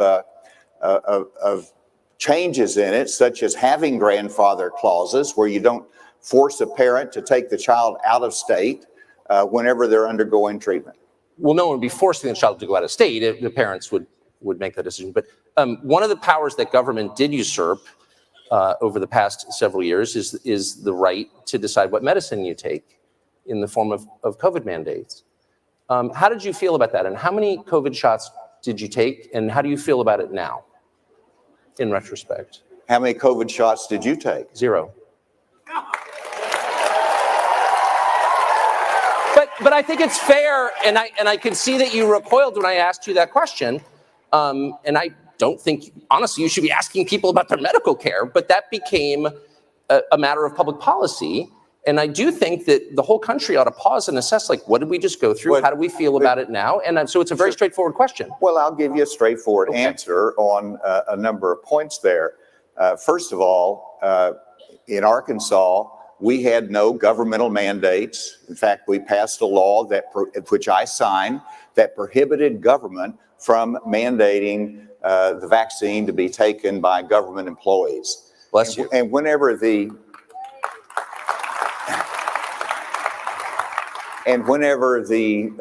Biden administration said that even the National Guard had to take the vaccine, I called my adjutant general in and I said, make sure that you broadly interpret every exemption. We don't want to lose National Guard personnel because of their refusal to take a vaccine. And then, of course, Arkansas joined in the litigation challenging that from the Biden administration, because whenever you're looking at the vaccine, it should be individual choice. We shouldn't be firing people from government because they make that individual decision. Yes, I took the vaccine, and I went out and held town hall meetings where we brought in medical testimony and local doctors and talked in the community about it. So I think I made the right decision taking the vaccine for me, but other people can make a different decision. For sure, but do you think that now, what do you make of the evidence that there were an awful lot of people injured by it? I think, well, that's factually true. And it does seem like there is intense pressure not to mention that. And so if we care about people, we should also care about people who are injured by a drug they were coerced into taking. Why is there no conversation about that? Well, I think there is conversations about that, but let me talk about the pandemic a little bit more. There were some decisions were not perfect. I had to make the best judgments I could during the pandemic.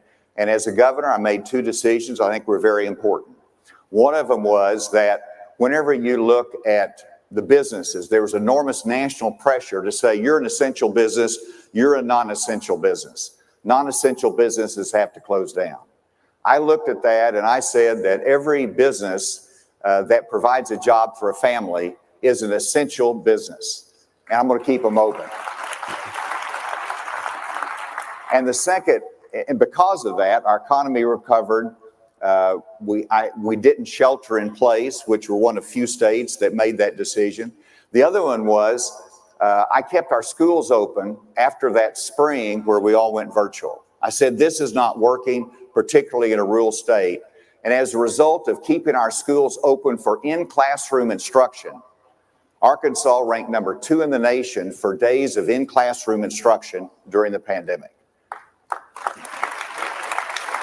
That was good for the students. It was good for our communities.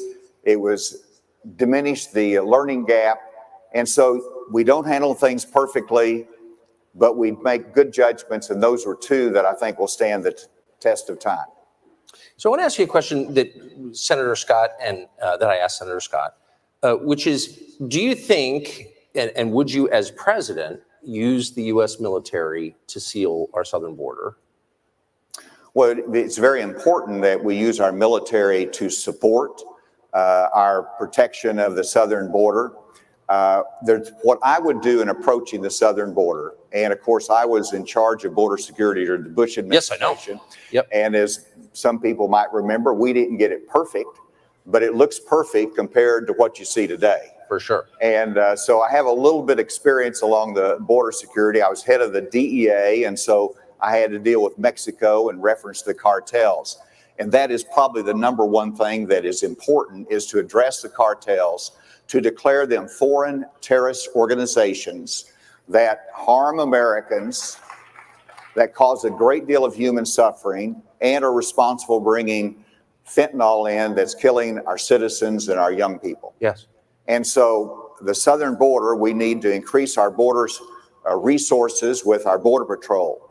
We need to build the infrastructure, including continuing the wall, but we also need to have technology that supports the protection of our border. We need to reform our asylum laws, and then we have to go after the cartels. A very specific plan as to how to bring security to the southern border. Immigration is important to our country. Yes. And we're a land of immigrants, and we want to cherish that. We don't want to lose that.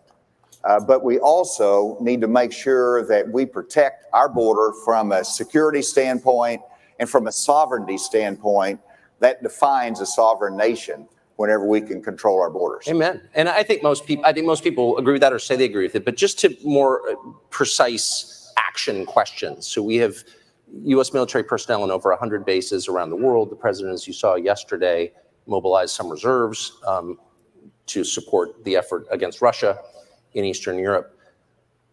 Why wouldn't you use uniformed, and maybe, I mean, you ran the agency, so you may know the answer, and I'm ignorant, but why wouldn't you just create a human wall of American military personnel and just kind of fix the problem immediately? We could afford to do that. We don't want to do that for some reason. What am I missing? Well, a couple points there. First of all, the military is always an option that might be needed at some point. But I want to be able to fix it without having to. How about when 7 million people come in? Is that the point? I would like to be able to do it without using the military for a couple of reasons. First of all, we want to show strength with China and making sure we have a military presence in the Philippines. We want to make sure that we show strength in Europe and that we're able to maintain a military that has a global presence. And so the military has a lot of responsibility. Secondly, the military... May I ask you to pause? Are those responsibilities more important than protecting our own borders? I'm going to finish my answer first. The second reason is the military is trained to kill people. And they're not trained in traditional law enforcement responsibilities. So it's a different mission. We utilize the National Guard, but our regular military, I hope we don't have to use in the border, that we can solve the problem without that. Now go ahead. Okay, but if I describe to you a nation in which 7 million people had moved without permission, most of them military-age males, and bringing with them they brought poison that killed over 100,000 citizens of the country into which they were moving every single year, you would say this is an invasion.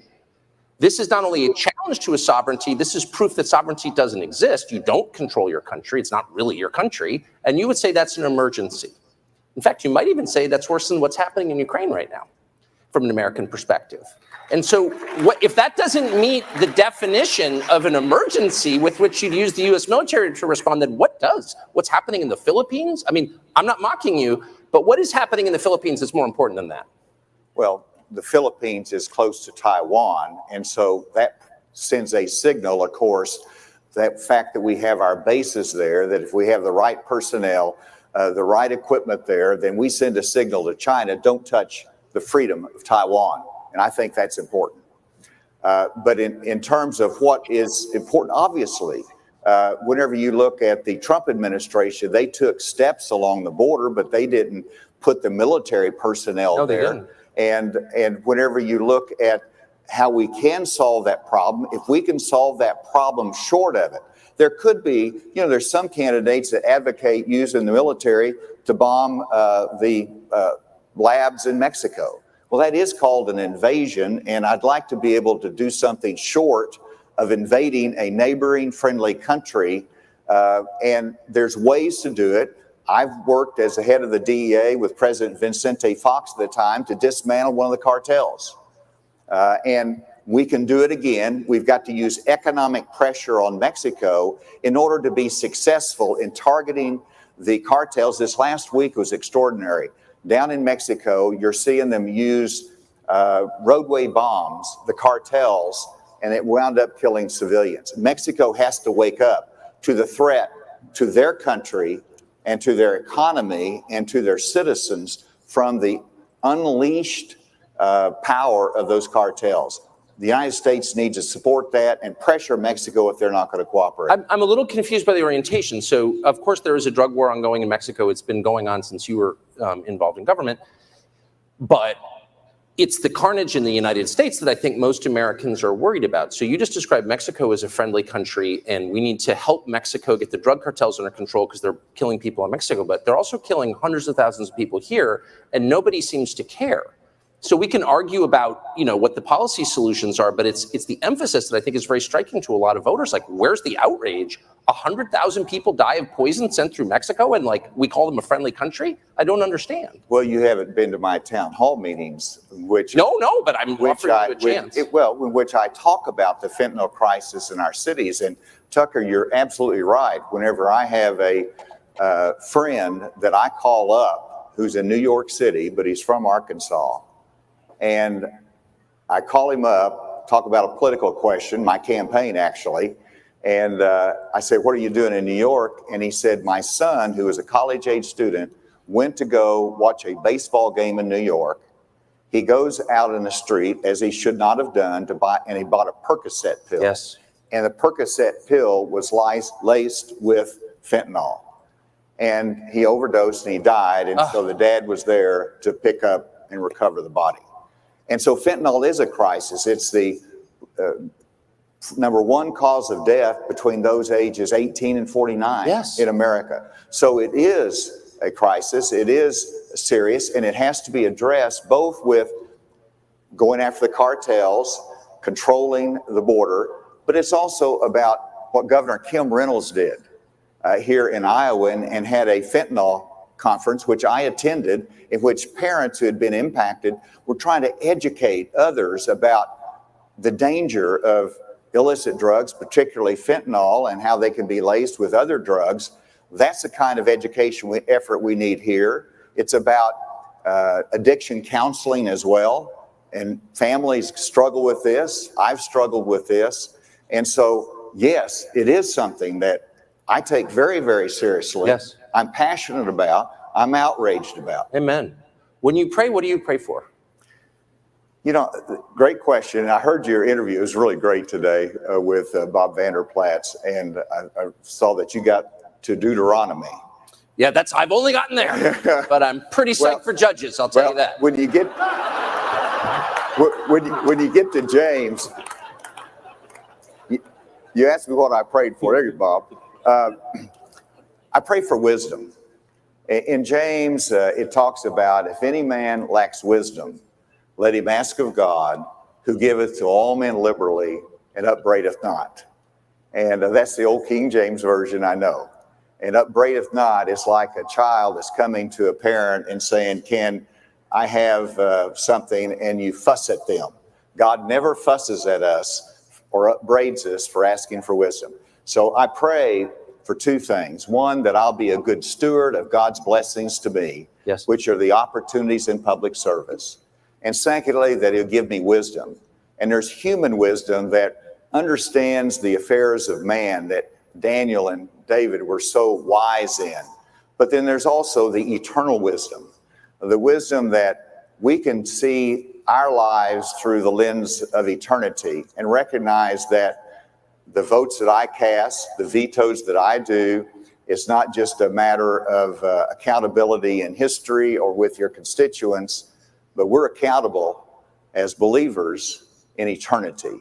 And so I ask for the wisdom to have an eternal perspective, the biblical worldview that's important to me, that I learned at Bob Jones University, that I learned at the Religious Freedom Conference at the University of Notre Dame, at which Francis Schaeffer spoke.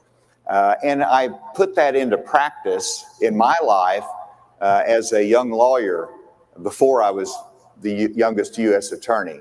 We started a Christian radio station, first FM radio station in Bentonville, Arkansas, in which we had James Dobson, we had John MacArthur, Chuck Swindoll on there. We believed in that Christian ministry in our community. We started a Christian school before school choice was the movement of the country, because I wanted to make sure my children had those different options.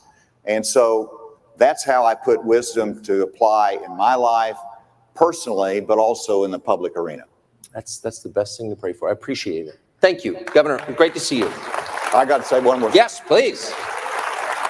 All right. I heard you say, Bob, that I can do this. First of all, I want to congratulate Governor Reynolds and the legislature for the heartbeat bill that's going to be signed today.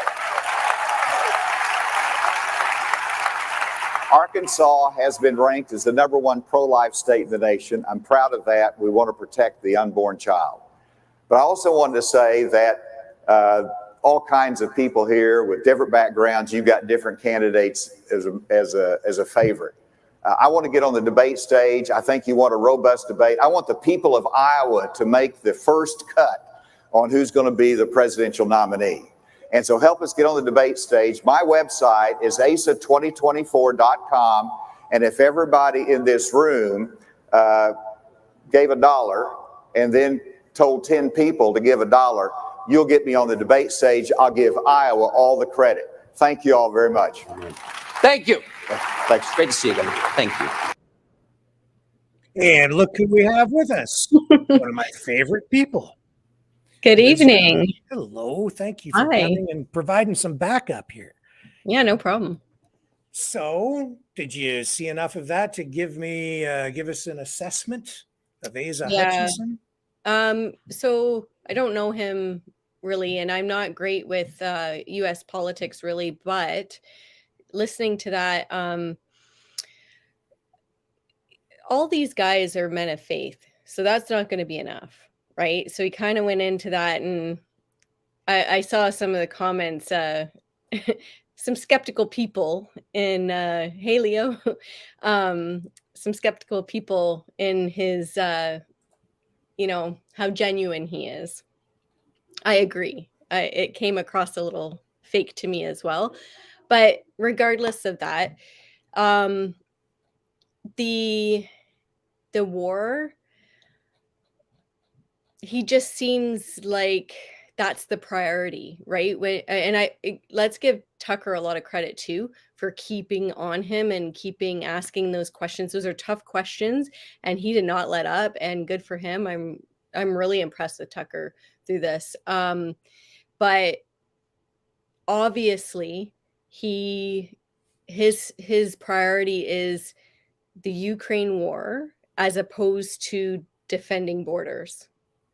And I honestly doubt that the Americans want to hear that. I really doubt it. I really doubt that they want to hear that the war in Ukraine is a priority over that US-Mexican border. Yeah, I agree. I don't think there's much support there within, at least on the conservative side. The Republican side and especially with the base right now, Yeah. which, Trump controls. So, yeah, I think it was a disaster for him. I think he came off confrontational with Tucker. He became defensive. He didn't look good on the vaccine issue.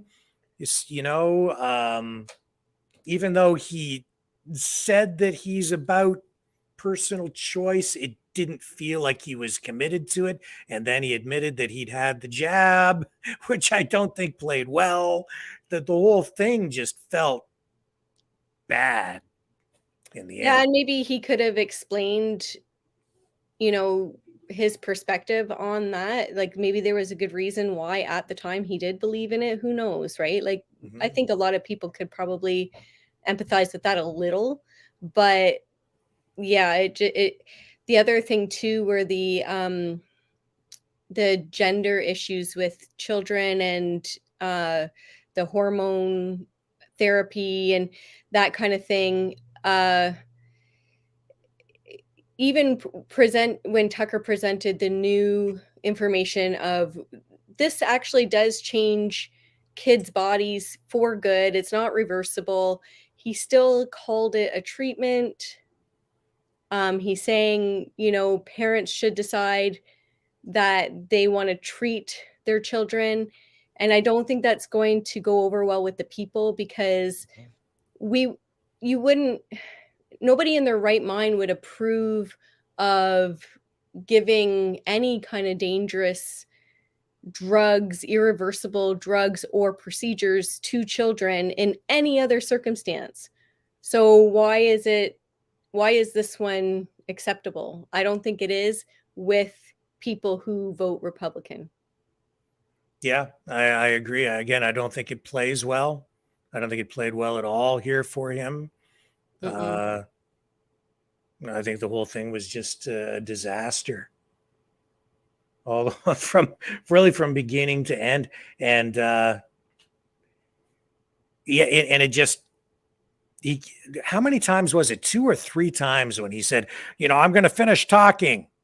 Yeah, it was just it just felt confrontational, not friendly. And I don't think it had to be that way. I just don't think he handled it well. Well, and I think Tucker handled it well because he was like, let's talk about this in a respectful manner. He was really good about that. Yeah. Really good about that. He's like, I don't want to offend you. I don't want to attack you. Right. And he still kind of took it offensively. And really all he had to do was, I don't know. I guess what it comes down to is he either is pandering or he actually believes that children are being treated by taking hormone therapy and taking irreversible treatments, right? Yeah, you know what it comes down to, I think, for me, is he's a politician.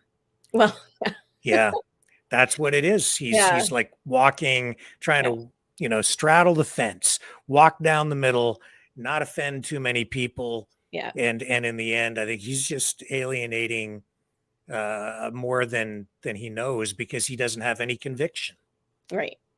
And I think that people, especially people who are voting Republican, they want to hear conviction and truth behind what the candidate is saying. Yeah. So at least with someone like DeSantis and even Trump, like you're getting that, you're getting their real selves out there. They're being themselves rather than trying to play a game. Yeah, I agree. Absolutely. Okay, let's take a quick break. We come back, then we're going to hit this thing with Nikki Haley up next, and then we're going to get Liz to give us kind of her thoughts on not only Nikki Haley, but all those other dudes that came before too. So don't go away.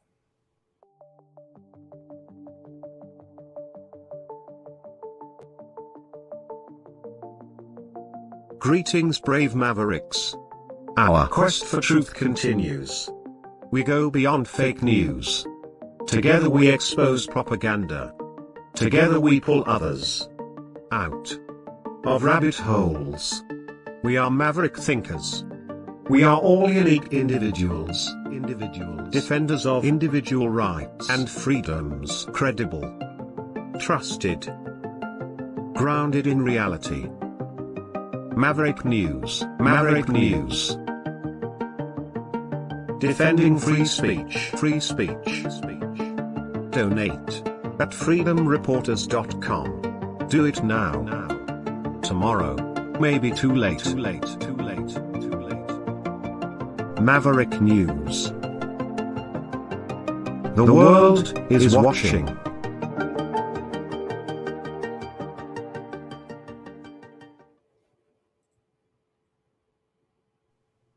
Okay, and you were very modest earlier when you said you don't really know much about US politics. It's not true. That's why I wanted you here, because you know a lot about politics. And so I highly value your input tonight. And up next, and we have Mike Pence after this too. I forgot about Mike Pence, which is not hard to do these days because I don't think he stands a chance either. But as the former vice president under Trump, he's still worth a listen. And what can I tell you about Nikki Haley? Well, she served in the Trump administration as well and has a lot of experience on foreign policy. She's, how can I put it? I would say Nikki Haley is very hawkish. And so she's also going to have, I think, a hard time, especially with the Trump base. She's not going to penetrate that. She's not going to peel off much support, because I don't think the Trump supporters, the MAGA people, are very interested at all in prolonging the conflict in Ukraine. And they certainly don't want an escalated confrontation that would result in a war with Russia. Thoughts before we listen to Nikki Haley? Oh, I think you hit it on the nail on the head there. And you got to bring something. You got to bring, again, going back to real, you got to bring something real to the table that actually resonates with Americans if you're going to take anything from Trump. And not that it's impossible. I think it's very possible for candidates to pull from the Trump support, but you're going to have to bring what Americans actually care about. And they care about, they don't want war. They don't want war. That's not doing them any good.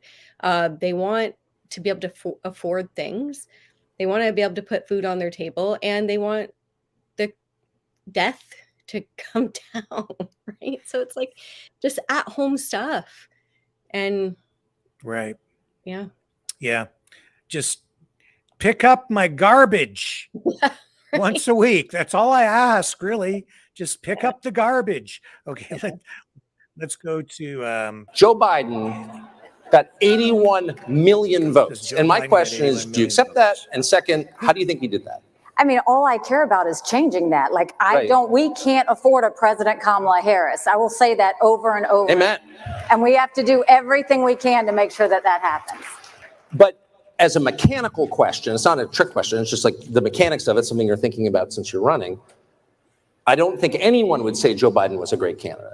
No. Didn't campaign. He didn't campaign at all. He was not a figure who commanded respect among Democrats. They made fun of him. I'm not attacking the guy, but that's true. Right. Nobody in Washington said, I want my kid to grow up to be Joe Biden. And yet, at the end, he's got 81 million votes. 15 million more than Barack Obama, who, whatever you think of him, was a very talented politician, and I think smart. So, like, how did he do that? And what can we learn from that? Well, what you can learn from it is what we did in South Carolina. I said in South Carolina, if you've got to show picture ID to buy Sudafed, if you've got to show picture ID to get on a plane, you should have to show picture ID to protect the integrity of the election process. So, and we have to make sure election integrity is something we don't ever stop. You have to continue over and over. We've had some states who've done some great things and they've put voter ID in place, and that's been great. We still have some other states who haven't done anything, and we need to make sure we're doing what we're supposed to. I mean, we saw during COVID, a lot of secretaries of state changed rules without getting state legislative support. We saw a lot of that happening. We saw a lot of mail-out balloting. We've got to make sure we continue to fight to make sure we have integrity in the election process. Because I saw at the United Nations, when you have your people lose faith in an election system, that's the first crack of a country falling apart. We have to keep fighting for this. We have to make sure we get it done. Yes. So when I asked about the 81 million votes, you immediately said things I think I agree with about election integrity. Yeah. So are you suggesting that that'll last election? It sounds like you're saying you don't think it was on the level. Are you talking about the presidential? That's correct, the presidential. Yeah, no, I mean, I think we all know that there were irregularities in there and that there were some issues that happened. We know that there was mail-out balloting that shouldn't have happened. Do I think that changed the results of the election? No, I mean, I think President Biden ended up winning the election, but I think at the end of the day, it showed we've got a lot of work to do in terms of election integrity. So you mentioned mail-in ballots. Would you restrict that if you're president? Yeah, I don't believe in mail-out ballots. I mean, if you do absentee ballots in South Carolina, what we did is we did voter ID. We did absentee ballots, but you had to verify they were who they were. You matched up signatures. We counted them as they came in. So there should be no reason you're getting results 2 weeks out. That should never happen. And you have to make sure that people, and you have to keep cleaning your rolls so that dead people don't vote. I mean, that's a huge thing that we've got to do. And so I think we should always keep pushing for that. So electronic voting machines, I think, are the majority I don't know why of he's voting focusing in on this issue with her. Machines. And I know that there are municipalities that haven't received access to the software that runs those machines. Why would that be, do you think? I don't know. I mean, I'd be happy if everybody just did paper ballots and then we were done. Yeah. Do you think that that's, I think most people would agree with that. Do you think that that's something that governors should push for? I mean, I think that you need to show the people of your state that they can trust the system. I always put a lot of weight in that in South Carolina. I wanted to make sure that every South Carolinian knew that we had fair elections, that we had verified elections, and that we were making sure that there were no dead people voting and no people duplicate voting. And I think every governor should make sure that that doesn't happen in their states. And I think that you also go a step further. Congress should also have oversight of election integrity to make sure if we have to change things. A lot happened during COVID. Learn those lessons and say, how do we make sure it doesn't happen again? I think we've got some opportunities there. It doesn't seem to be happening, though. No, it doesn't. But what has Congress done for you lately? Fair. Well, last question on this. I'm just interested, since you've been traveling, obviously you're running, all around the country, is this question, the question whether the elections are fair, whether your vote is counted, is this top of mind for Republican voters in your experience? I think Republican voters want to have faith in their system. And I think there's still a lot of questions out there. I think they're still concerned that those things that happened during that election don't happen again. And that's why I think governors need to step up and make sure that they're doing the things. And some governors have done a great job. You have the best governor in the country, by the way. Kim Reynolds knocks it out of the park all the time. But I do think this is a responsibility that we should have. It's a democracy. And in a democracy, you want to make sure everybody has their vote. But more than that, the people need to trust the government that is doing those elections. And so we have to go and make sure that they have faith in that. One of the things that we've learned, thank you for saying that. One of the things that we've learned in the almost 3 years since the last election is that various government agencies, intel agencies, law enforcement, FBI, CIA, NSA, were involved in shaping public opinion about the last election. They interfered with our election. And that suggests to a lot of people that maybe those agencies have too much unchecked power. You've worked in government. What do you think? Well, yes, that's true. You know, when I was governor, I went and replaced the heads of every agency. It's the first thing I did when I came to office. It's the first thing a president should do is you control what you can control. And you start with your agency. So I replaced the heads of every agency. I made sure they were people, some didn't vote for me, but they were people who knew that sector. So if it was veterans, it was someone who knew the challenges of veterans. If it was tourism, it was someone who knew heads and beds, people on golf courses. They knew what they needed to do. And I did that across the board. But the second thing I did is I put people in every agency. I sent in teams into every agency to clean it up, pull down regulations, down old issues, get rid of problem children. So in some cases, we had to tweak agencies. In other cases, we had to gut agencies. If you look at the American people don't trust our intelligence agencies. They don't trust our Department of Justice. So you can't just replace the person at the top. You've got to go through and really look at gutting those agencies and getting out a lot of that senior management and things that happen. I think it's a really good point. More than that, you have to understand that every action you take matters. So I'll give you an example. When I was at the United Nations, my very first week, someone got on the phone with the press and told them what I was going to do. None of it was what I was going to do. And so I called my staff and I said, who is this? And get rid of them. You're not going to believe who it was. John Kerry's sister. John Kerry's sister worked at the U.S. mission at the United Nations.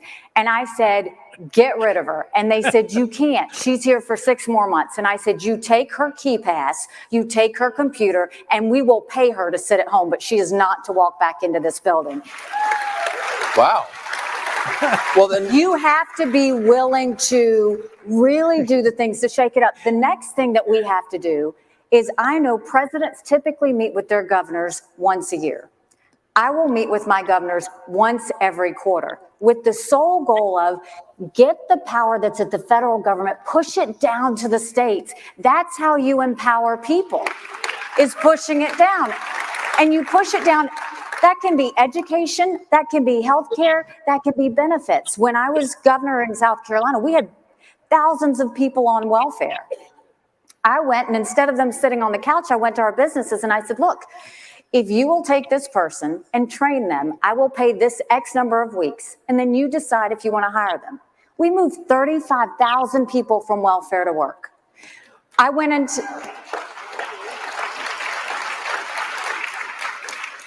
our prison systems, and I wanted to know how they got in, what we did to them when they were there, and what we did when they came out. We went in, we put in computer classes. We taught them financial planning. We gave them faith-based classes if they wanted them. But we put equipment behind the fence and we trained them. Now in South Carolina, when somebody leaves the fence, they've got a job to go to the next day. We have the lowest recidivism rate in the country. what? I'm wondering, I wasn't going to bring this up, and this is not something that you did, but I just was noticing it, that homelessness in South Carolina has risen dramatically recently, as it has in a lot of places around the country. It's a sign of obvious failure. If your citizens are living on the street and dying of drug ODs and no one notices, then it's not working. Why do you think that's happening, and what can government do about it? Well, first, that's your Bidenomics for you. I mean, let's make sure that people cannot afford things. And I'll tell you the one thing that's more shameful than anything, as a military spouse, 33,000 of our heroes are homeless today. That's shameful. We should never treat our veterans that way. But you look at homelessness otherwise, and America has refused to deal with the cancer that is mental health. 1 in 4 people have a mental health issue. But if treated, they can live a perfectly normal life. The problem is, and you look at our veterans, 1 in 3 suffer from PTSD or thoughts of suicide. But right now, if you look at it, if somebody knows they have an issue, which a lot of our teenagers do and young adults do, they can't find a therapist because we don't have enough. There aren't enough treatment centers. If someone with a mental health issue doesn't get help, they get into an addiction. Okay, in the interest of time, because I want to get to Pence, we're just gonna pull out of Nikki Haley, blah blah blah. You found her that interesting too? Oh yeah, I have to laugh though about that comment about John Kerry's sister. I don't know if you guys know who John Kerry is. He's the climate envoy, the first appointed. So he's like, and he's very woke, and he was the Secretary of State under Obama, Lieutenant Governor, I think, in Massachusetts for a while. But yeah, he's the climate envoy, and he ran for president against Bush. So, oh, and so his sister's in there kind of trying to do a, kneecap Nikki Haley from the shadows with a hit piece in the media. That's funny.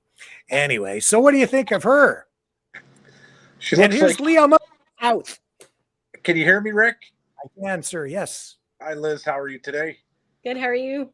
Great. As for her, who was that speaking? It kind of looked like, what's her name? Nancy Pelosi's ass 30 years ago. That's why we wanted you here tonight, Leo, because yeah, you have colorful descriptions. Well, after colorful. That's Nikki yes. Haley. She served with Trump. She has, a lot of foreign policy experience.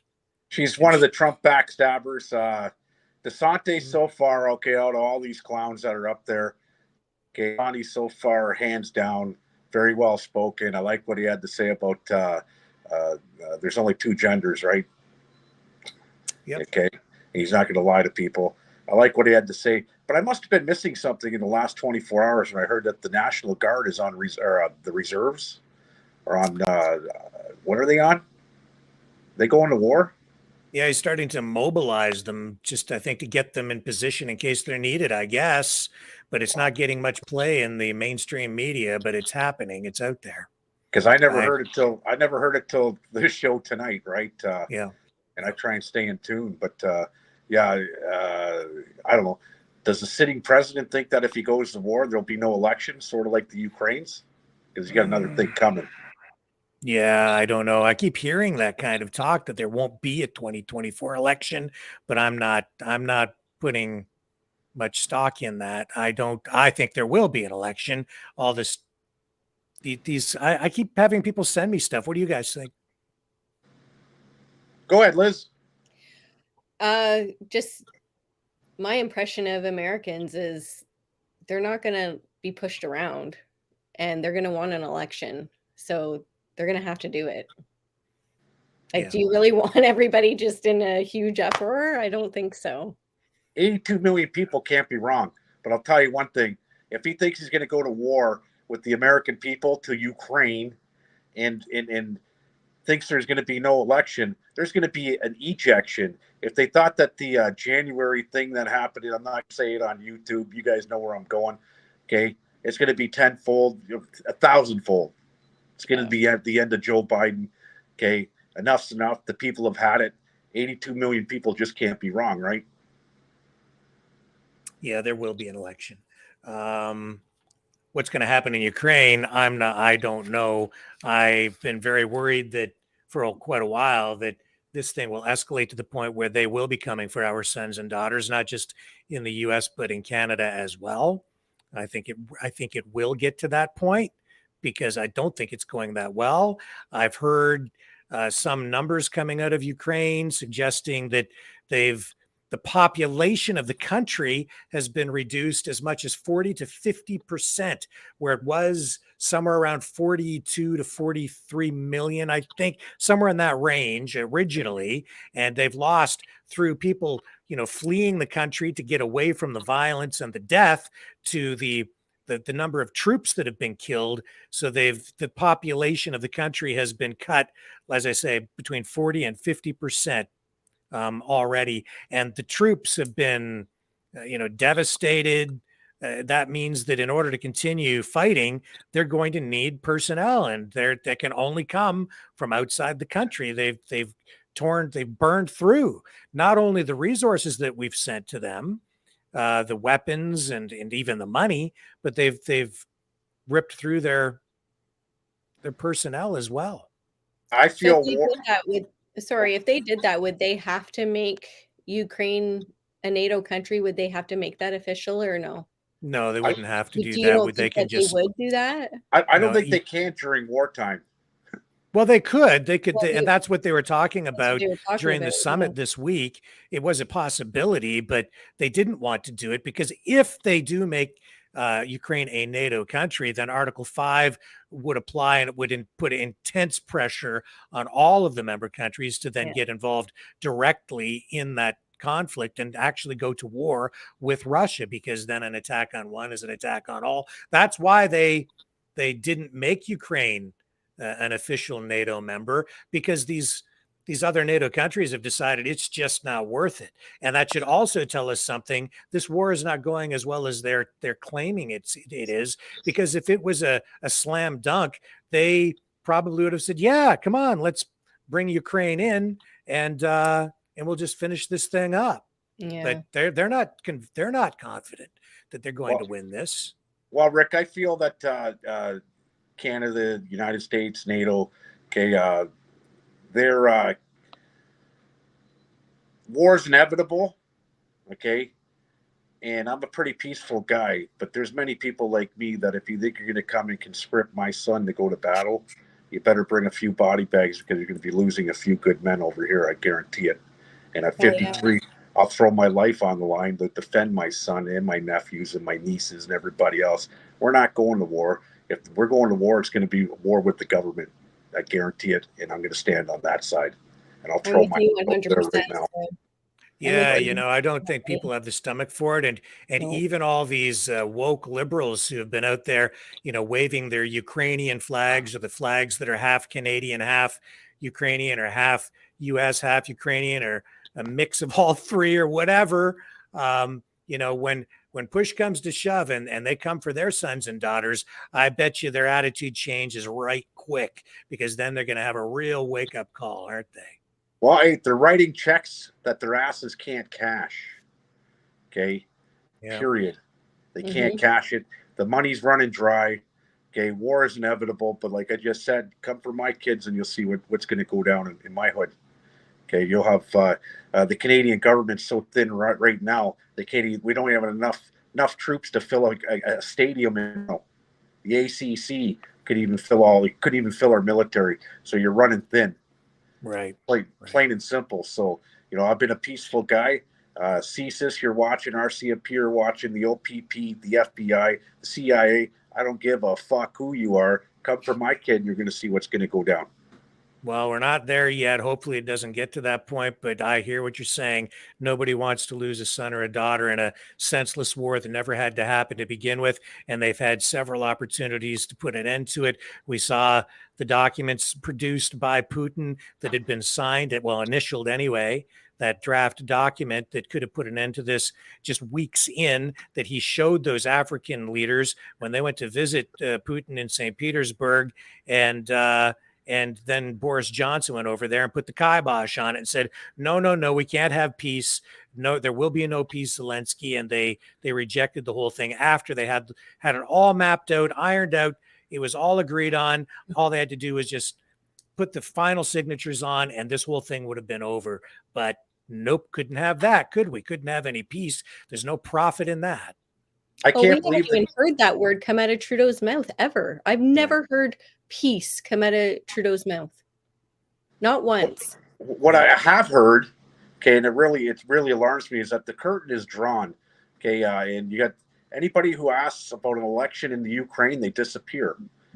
Journalists, there's a hit list on journalists. Yeah. Okay, and nobody's talking about this in their mainstream media. Who listens to mainstream media anyways anymore? I don't. Okay, a lot of people don't. This is where they're getting their media, is from the internet. They're going to come down. They're going to crack down. They're going to shut down the internet. Okay, because this is how they got to move their propaganda and the war machine, the war pigs. Like I just said, come and play down in my hood. You're going to see what's going to happen. You don't have enough troops.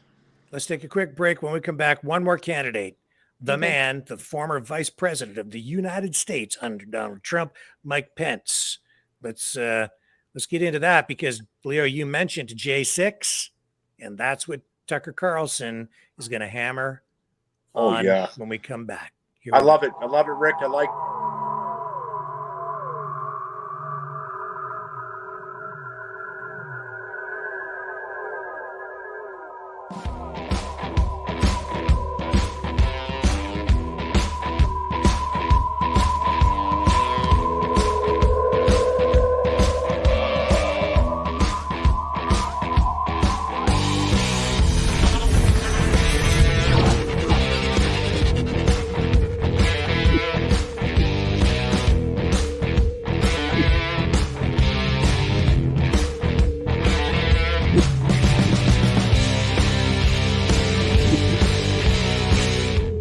Maverick News.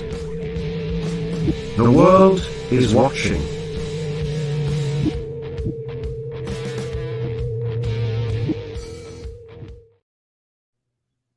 And we went to that break, and it sounded like you had something more you wanted to say there, Leo. I'm sorry you got cut off. Did you want to add something? No, I was just saying Tucker Carlson's holding everybody's feet to the fire, and that's what a journalist does. And he's doing a great job. I'm really liking this show. I really am. Yeah, he's on fire. When he talked to Buddy about the jobs and this and that, his answer was quick. When he asked him, "Did you get the job?" No. Nope. Simple. Case closed. Love that. That's right.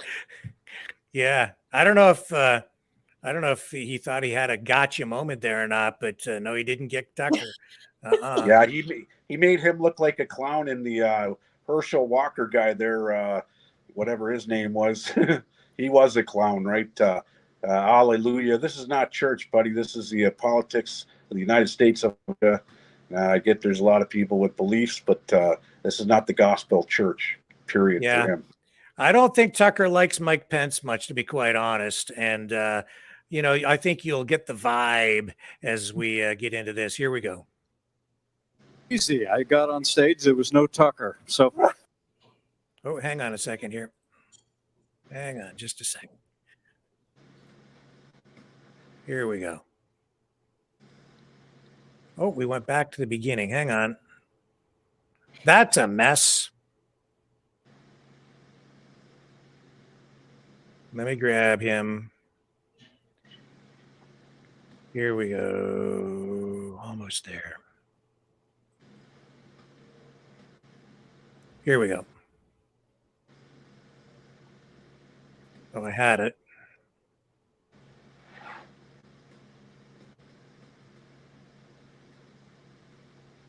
Sorry, we just lost the cue. Oh, no, not the Here we cue. go. like right here in Iowa, to go further. As SBA Pro-Life America, our goal is to strengthen the pro-life commitments of the entire presidential field. But wait, look no further than Vice President Mike Pence as a candidate who needs no persuading. Ladies and gentlemen, please join me in welcoming the 48th Vice President of the United States of America, Mike Pence.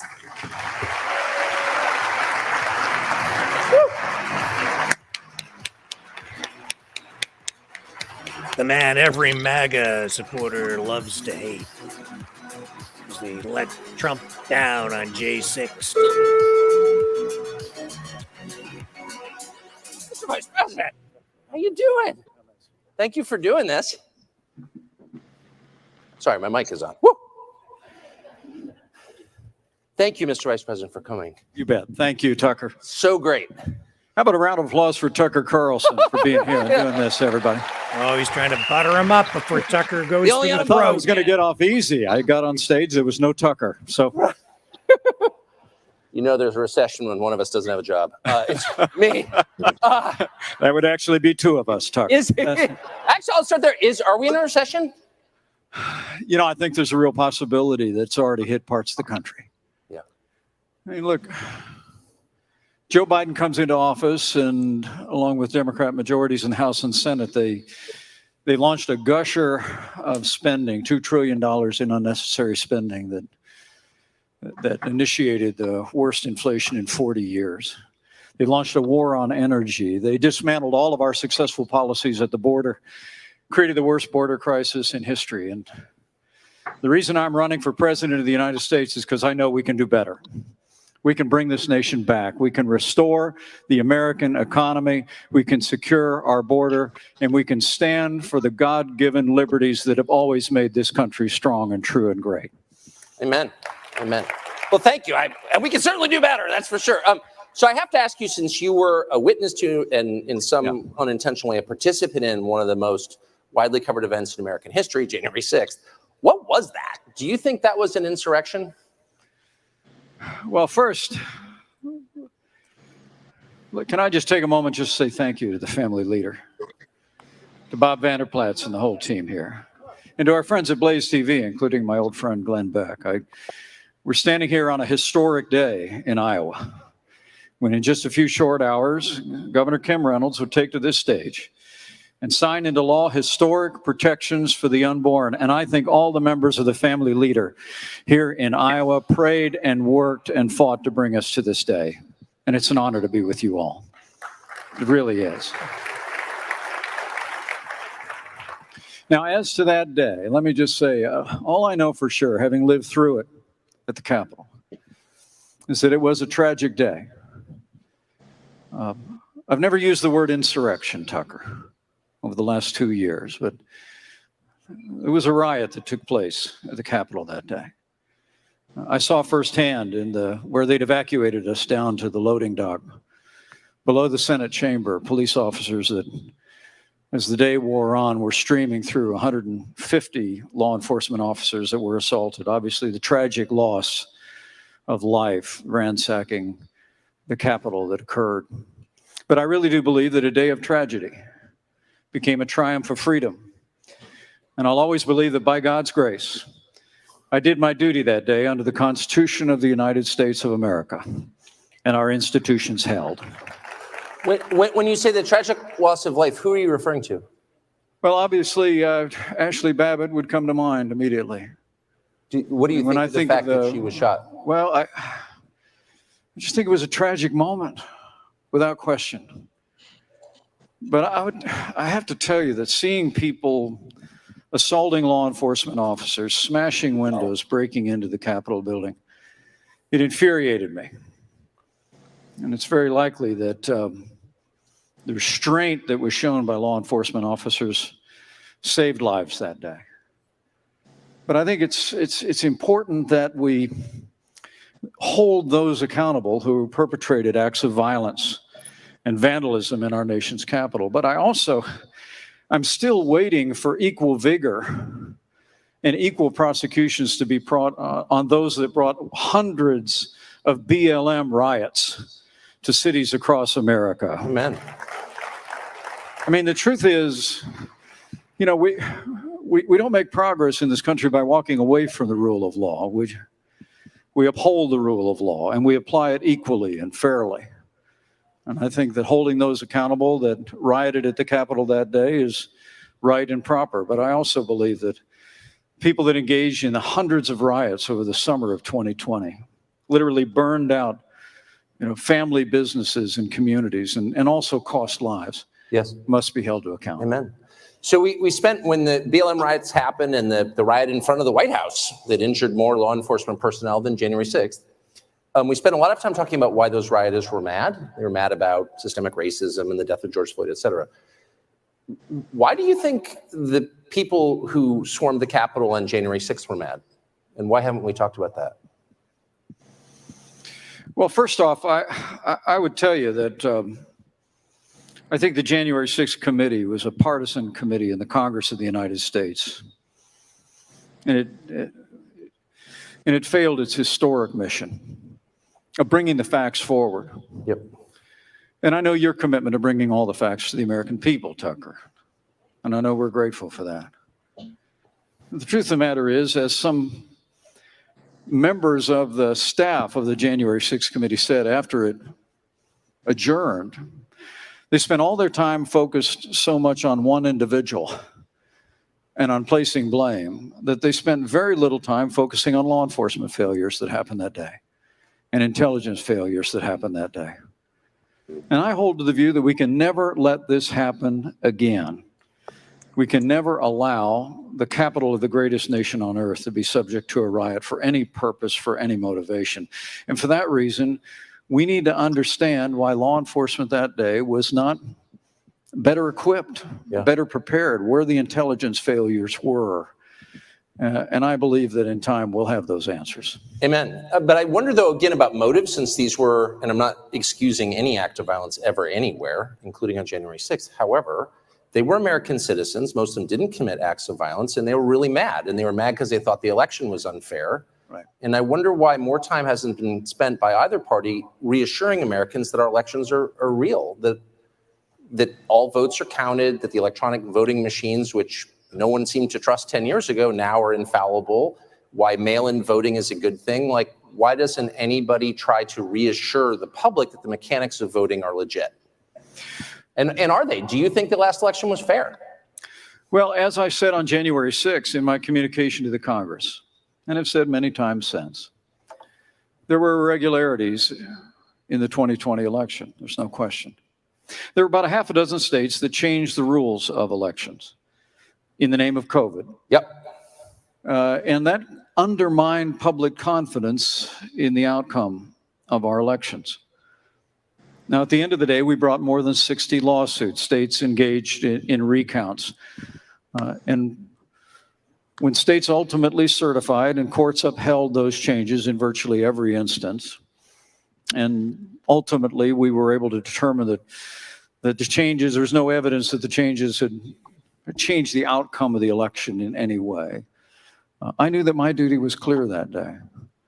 But candidly, as I've said before, President Trump's words that day were reckless.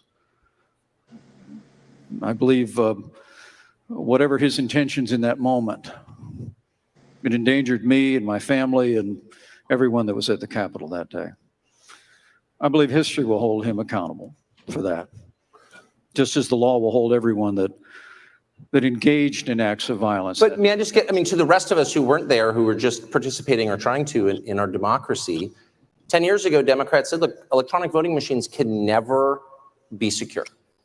And of course, that's obviously true. Anything electronic can be subverted. Real countries don't use electronic voting machines. Are you confident that a country with electronic voting machines, ours, can have an election that you're participating in that everyone can trust? Well, I believe we can, but I welcome the fact that since 2020, Republican-led states around the country have enacted election integrity reforms. I'm somebody that believes that, and Indiana was the first state to do this. I'm somebody that believes that you ought to be required to give a picture ID when you go in to vote. We ought to have voter ID in every state in America. But with regard to voting machines, I would tell you we had them in Indiana, but in Indiana and elsewhere, they produced paper ballots. Recounts were taken in states around the country. And I think it's absolutely essential that we do everything in our power to restore public confidence in the one person, one vote principle at the heart of this republic. Why not just get rid of electronic voting machines and call it a day, and then we don't have to debate it?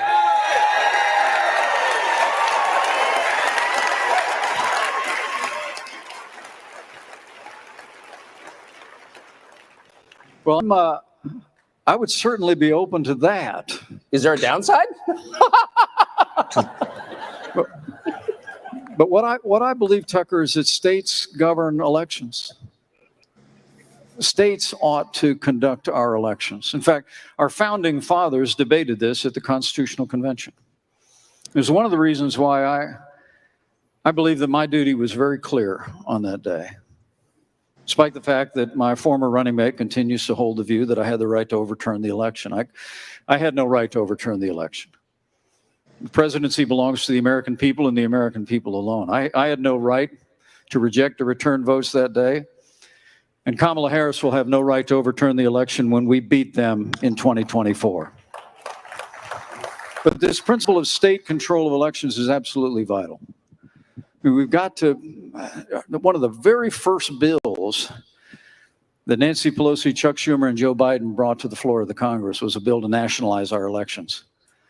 It's what essentially brought me off the sidelines. It was the first thing I spoke publicly against after I left my role as Vice President of the United States, because you never want Washington, D.C., or any one person in Washington, D.C. deciding our elections.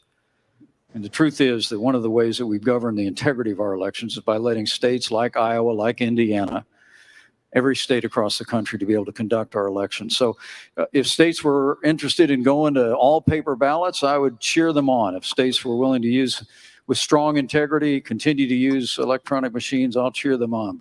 But no state states should govern elections in America now and always. I think it seems like a good idea. It's a constitutional principle. That seems right to me. But in point of fact, no state, including ones with Republican governors, has really done anything about election integrity. They have not restored elections to what they were in, say, 1992, where you have paper ballots, you have voting on the day of the election, and you have voter ID. Like, these are super simple, but no one's done it. Why?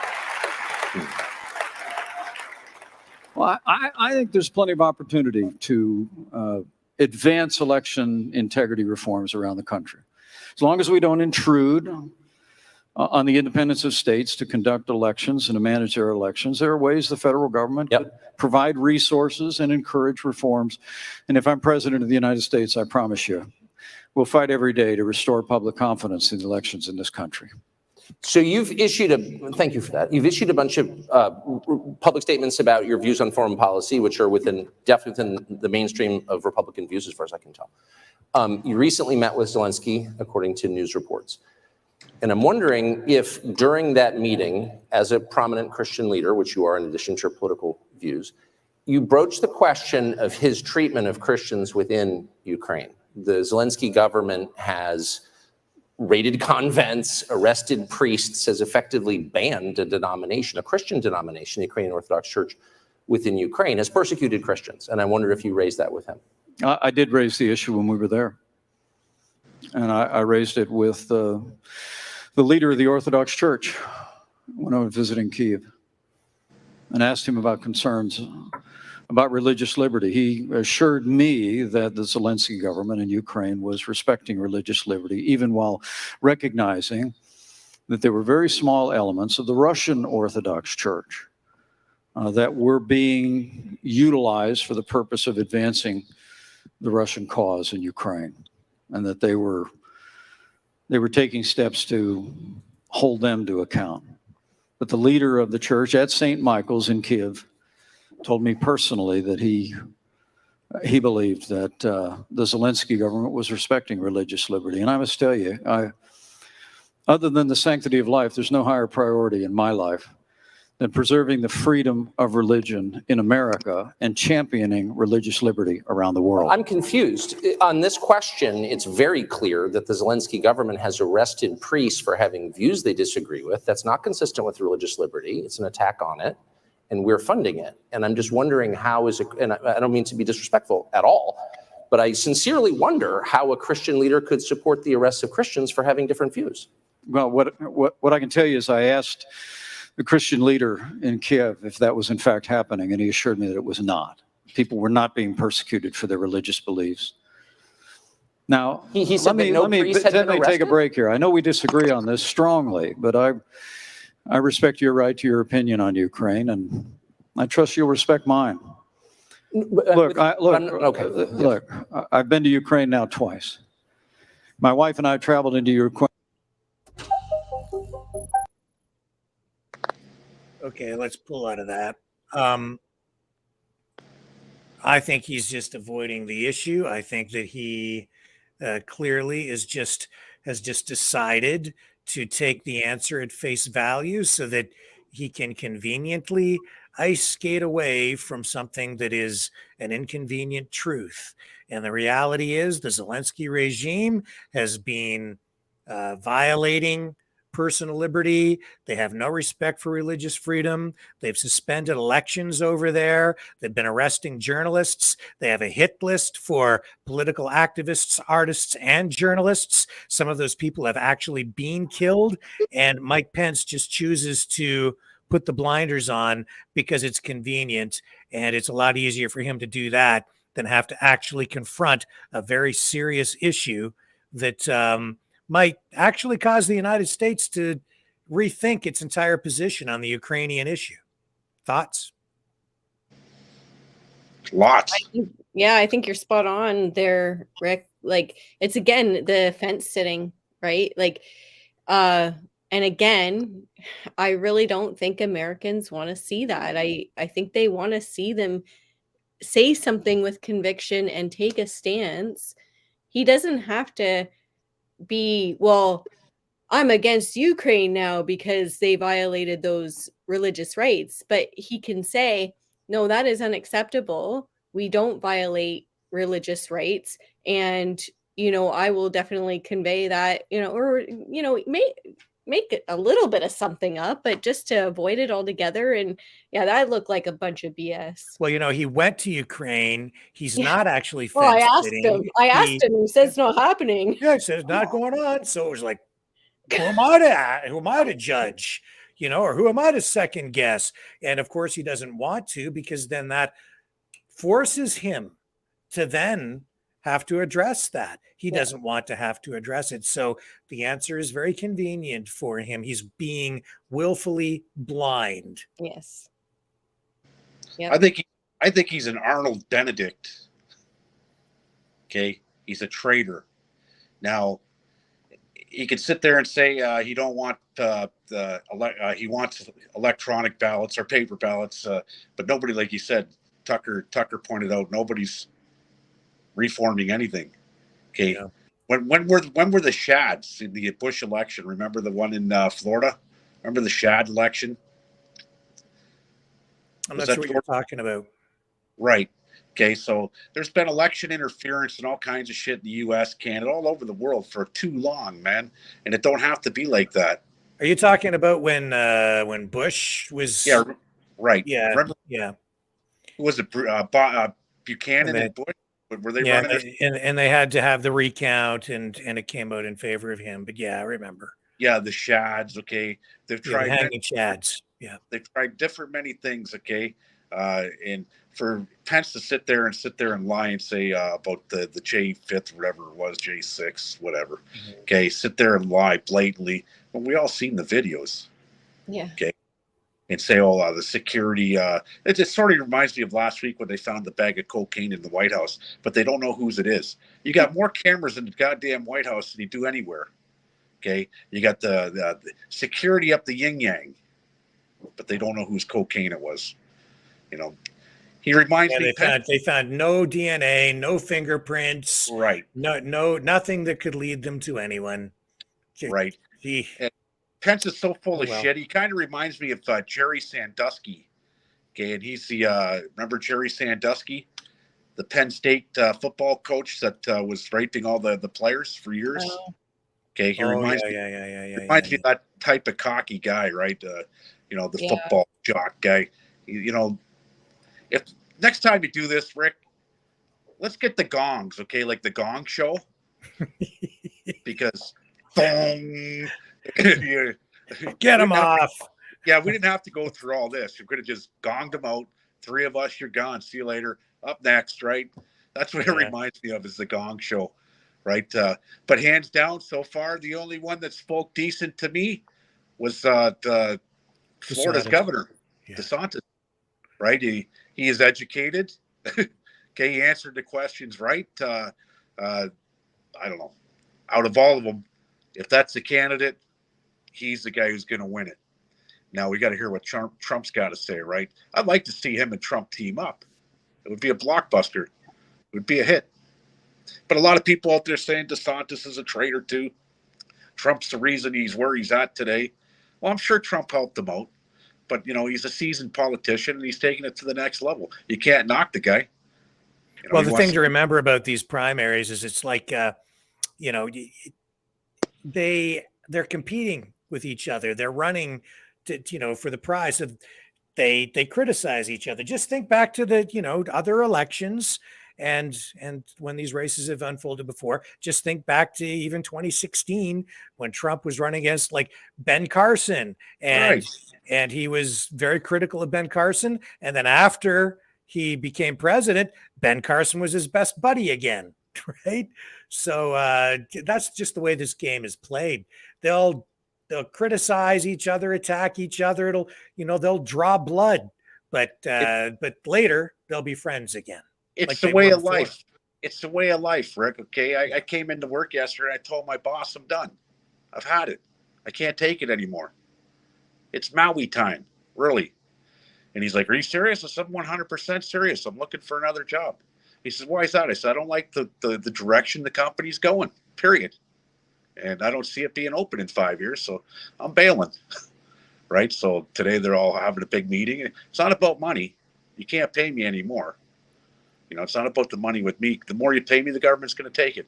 It's about bettering myself and moving forward, right? I can't blame DeSantis for that. I wouldn't.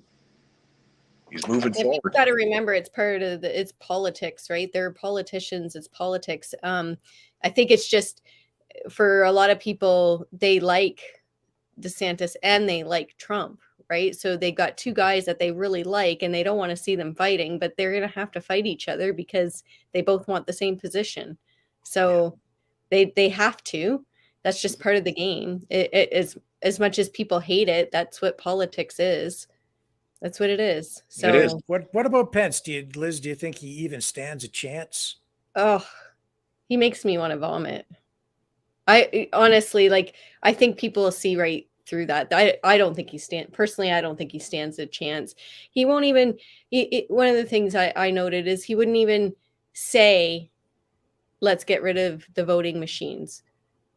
Like, he wouldn't say it, right? People want to, they want to hear that. Like, again, saying something with conviction. And it's not like he has to say it and anything comes of it. Like, he just has to get behind the people. That's what the people want to hear. He just has to get behind the people, but he won't. He's a fence sitter. So, and do you notice all these guys are saying election irregularities? They're all using that same line.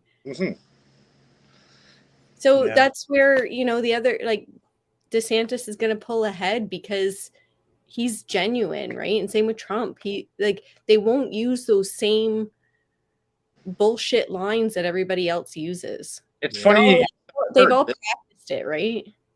It's funny you mentioned that word, election irregularities, okay?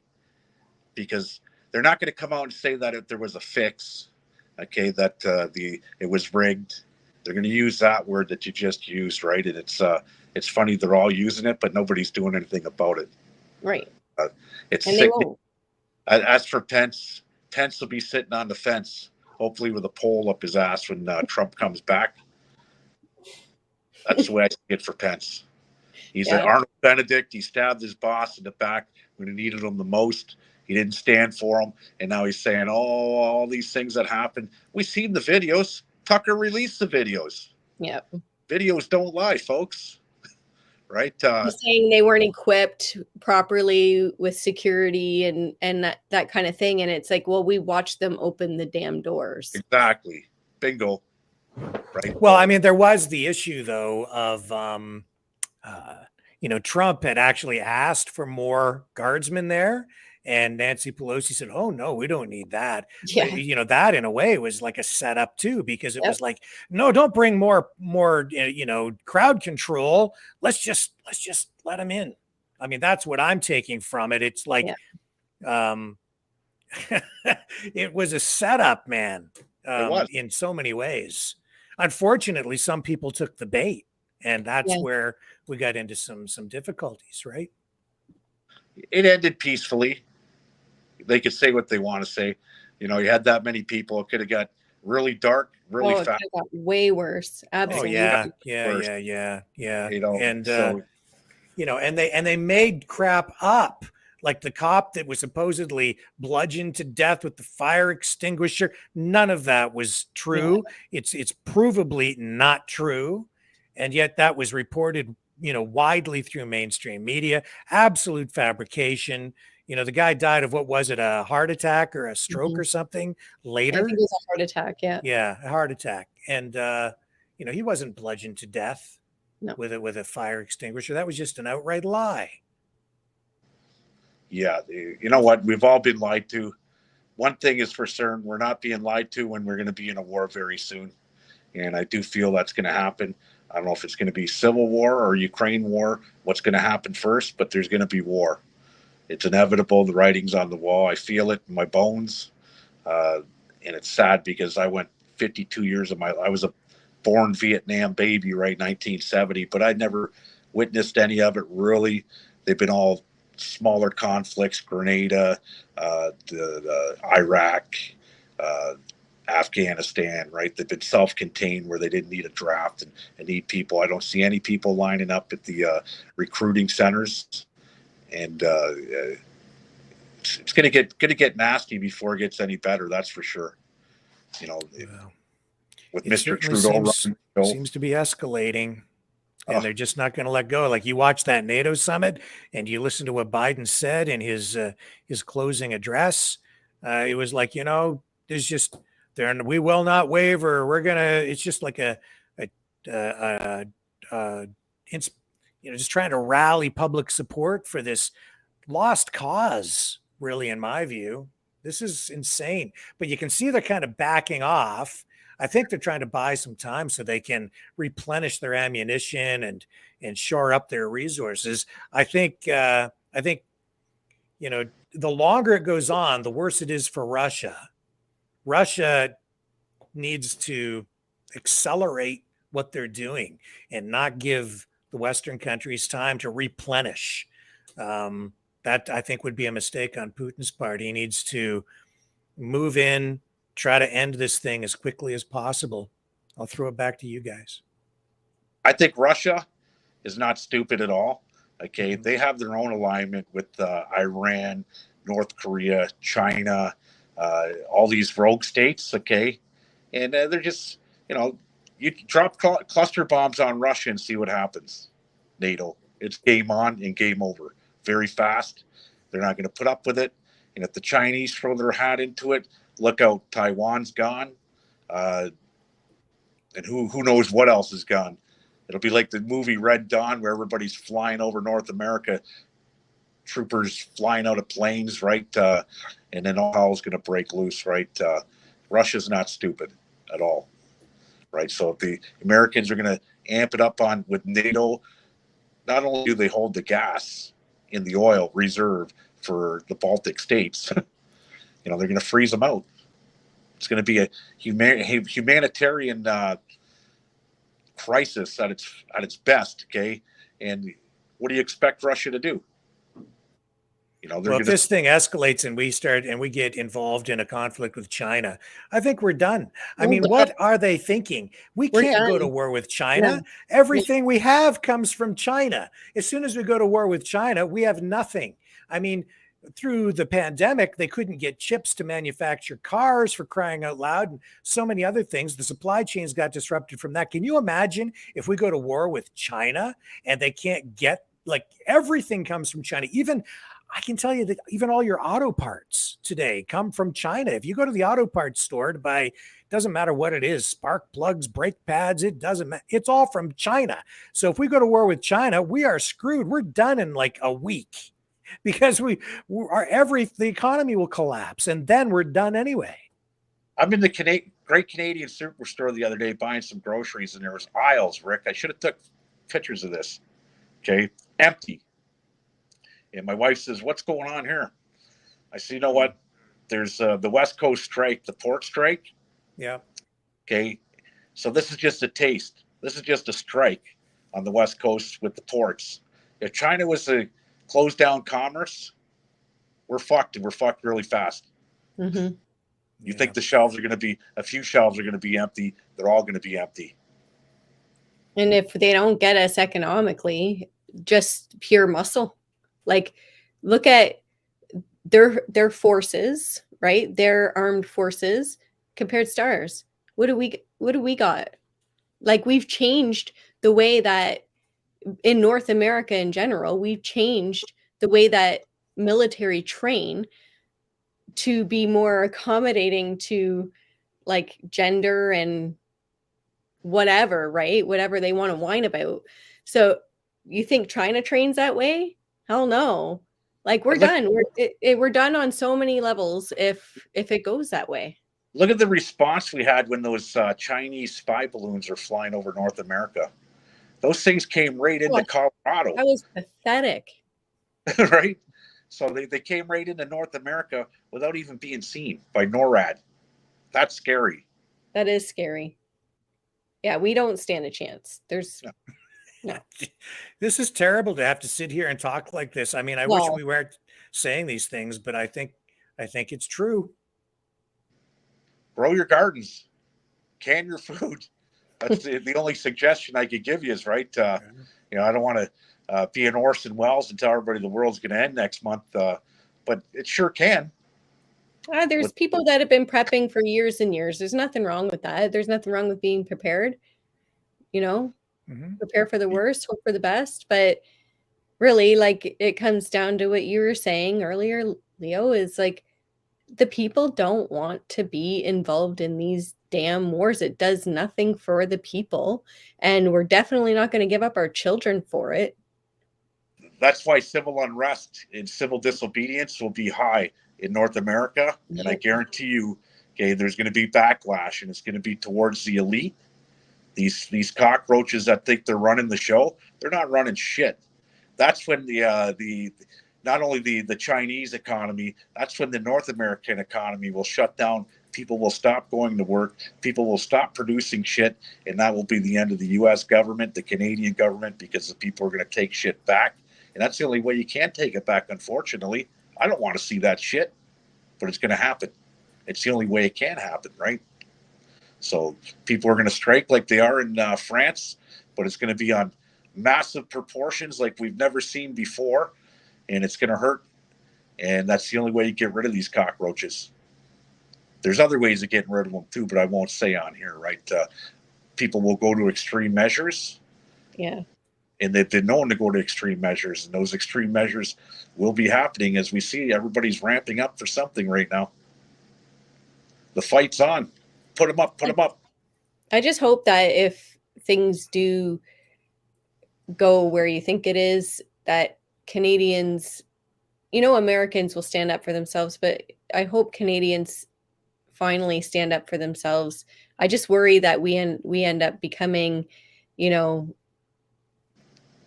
look at what we did through COVID. Like, we laid down so quickly. I say we as a population, not as us three. Like, I want to see people stand up and say something, say that you don't like this, say that you're done with the war, say that you don't support the war. Like, who supports war? It's crazy. But people just go along with it. They've been going along with the Ukraine war. They're just fine with it, And Well, I don't understand that. How can you be okay with a rich guy's war? Like, it makes no sense to me. Look at what Rick was saying about how many people have died over there. That's insane. That's just awful. Like, it's so disgusting. It makes me nauseous when I think about it. And I'm not I don't have a Ukraine flag in my yard, but I don't want to see innocent people die. But innocent people are going to die when people don't just say, "Hey, stop." Our greatest sacrifices as humans is going to happen in the next 48 months for a lot of people. Okay. It's going to be life or death in dire straits for a lot of people just to survive. Okay. Right now, what are the interest rates? 6%. I think it's 6% now. 5.9 something. Okay. Well, they raised it to 5, Mm-hmm. the base rate, but that means that when you go to the bank, it's much higher than that. Everything just went up. They raised it 25 basis points. Now a car costs you last $9 week. for a vehicle. I'm not buying a car. Even if I had cash, I'm not buying a car. I'll buy a used car, but I'm not buying a new car. But this is going to work all the way up. You're going to have a whole class of people now that can't afford to live in those nice homes that they bought at 2, 3, 4% when they're giving the money away. A lot of people drank the Kool-Aid. Okay, even people on the right side, they said, "Oh, look at the free money." Okay, they took advantage of the free money. I knew damn well nothing's free in this country. I never took 1 cent. I never took that CERB that everybody in my shop, I was the only guy still working. Right? I look around and I'm the only guy working in the shop. Everybody else is collecting this $2,000 a month free money. Well, we found out it's not free. And now they're coming after the businesses that got the $40,000. Remember the free grant money? Now they're coming after businesses. Trudeau's making a lot of enemies now, okay, just by that one, because there's a lot of people on the left that were taking that money, but now you got to pay it back. Nobody rides for free. And I knew that. I could smell it from a mile away. I never took I just kept with the program. My program was forget everybody else, do my own thing, keep working, work my way through it. When you look in Toronto, I think yesterday there was some lady just walking down the street out front of one of these shooting galleries for the safe injection sites that was murdered. And I was watching the video today, and Rebel News actually went up to do the interview, and they're all still wearing diapers on their faces. Okay, these social workers and the on-site, they're all wearing the diapers on their faces, and it's like, you know what? People are still drinking the Kool-Aid by the gallons. Yeah. You can only drink so much till you get sick and you die, right? So a couple of people have commented in the comments about the truckers, the convoy, people standing up, and you guys are right, absolutely. But what I want to point out about that is as soon as it got tough, like we had how many people on overpasses supporting the truckers when they first rolled out, right? As soon as it got tough, as soon as the media and the government started to attack those people, everybody backed off. At least in my community. I don't know about your, like everybody in the chat, I don't know about your communities, but immediately everybody backed off and they stopped talking about it. My community's the west side of Windsor, and that was the Ambassador Bridge. So Right. we didn't back off. Things got pretty hairy down there. Yeah, but that's you guys. But Leo, what about the rest of the city? Well, the thing is this: a lot of people don't have the money to go to across the city. Okay, and I seen that happening. I wasn't down there. I was down there for the freedom.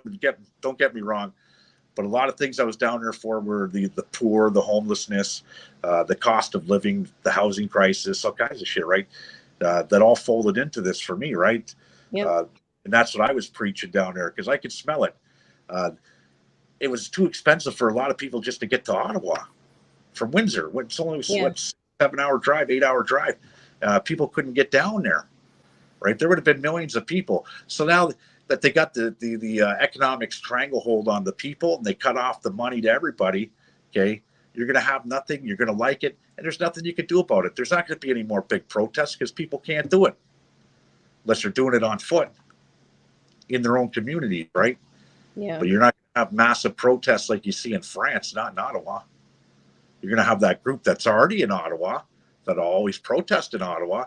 You'll have your group in Chatham, Ontario, your group in Windsor. But as a whole, and you get that whole group collectively, you'll never see it again.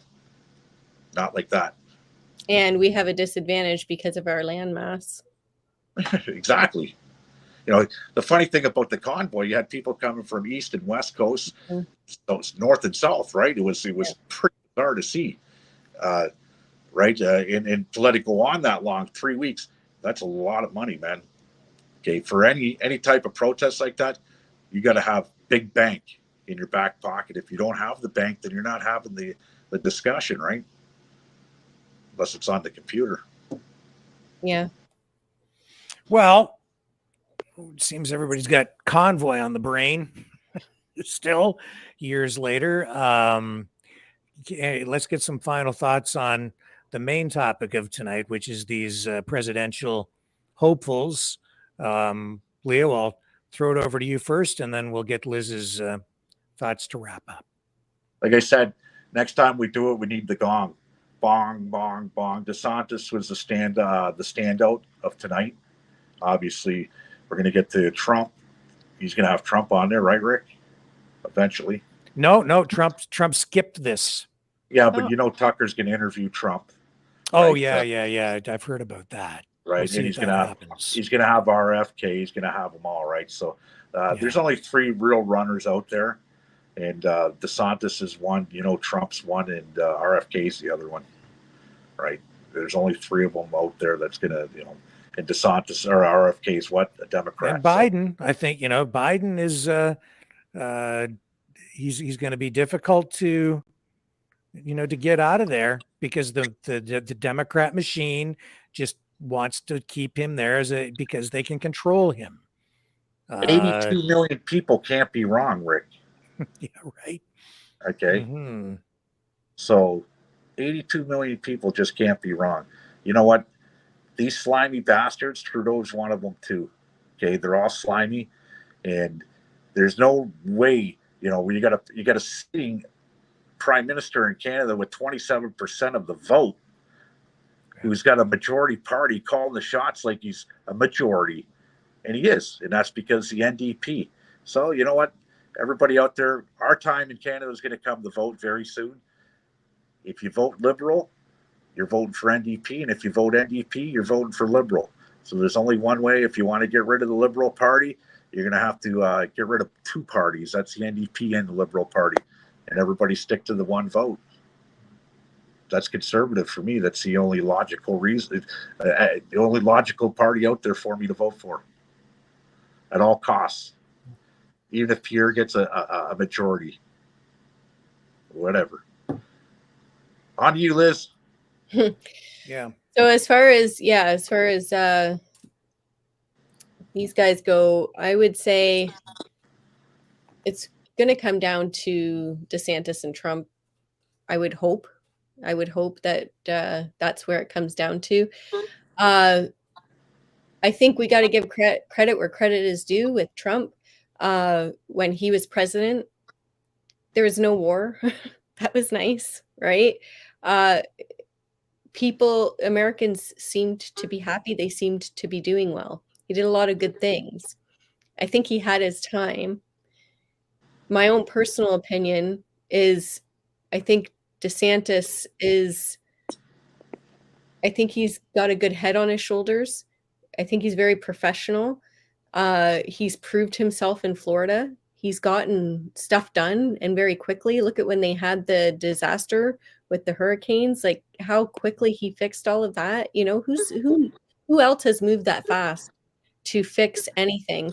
And everything, he comes across genuine, and he's saying the things I think Americans want. I didn't get to catch his interview tonight, but I've heard him speak before. And he comes right out with conviction, and he's not a fence sitter, and he says it. And Trump isn't a fence sitter either. Trump's style is not, he wasn't a politician when he became president, right? And I still kind of feel like he's not really a politician. Not that I'm a fan of politicians. I've never been a fan of politicians. But when you're doing such a huge job of being the president of the United States of America, you have to know what you're doing. You can't be fly off the seat of your pants and saying, you know, sometimes Trump comes out with these ridiculous things. And I just think that Americans may want Trump to go again, and that might be what's necessary. But for the good of America, I think DeSantis would probably be a better choice in that position. And I guess really too, what it's going to come down to, what people are going to have to think about is who can win the presidency. So they got to pick the candidate who they feel confident will actually win against the Democrats. I guess that's a huge factor too.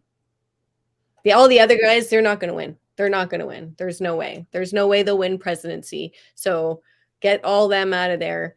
But when it comes down to those two, I think that's got to be a big factor in the American people's minds, is who's got the ability to win. Well, I'm looking at some of the comments. Christopher Joseph said, Leo's a West End, and I'll be voting for Brian Massey. Never voted for Brian Massey in my life, and I won't start now. He's on the way out the door, and hopefully he is.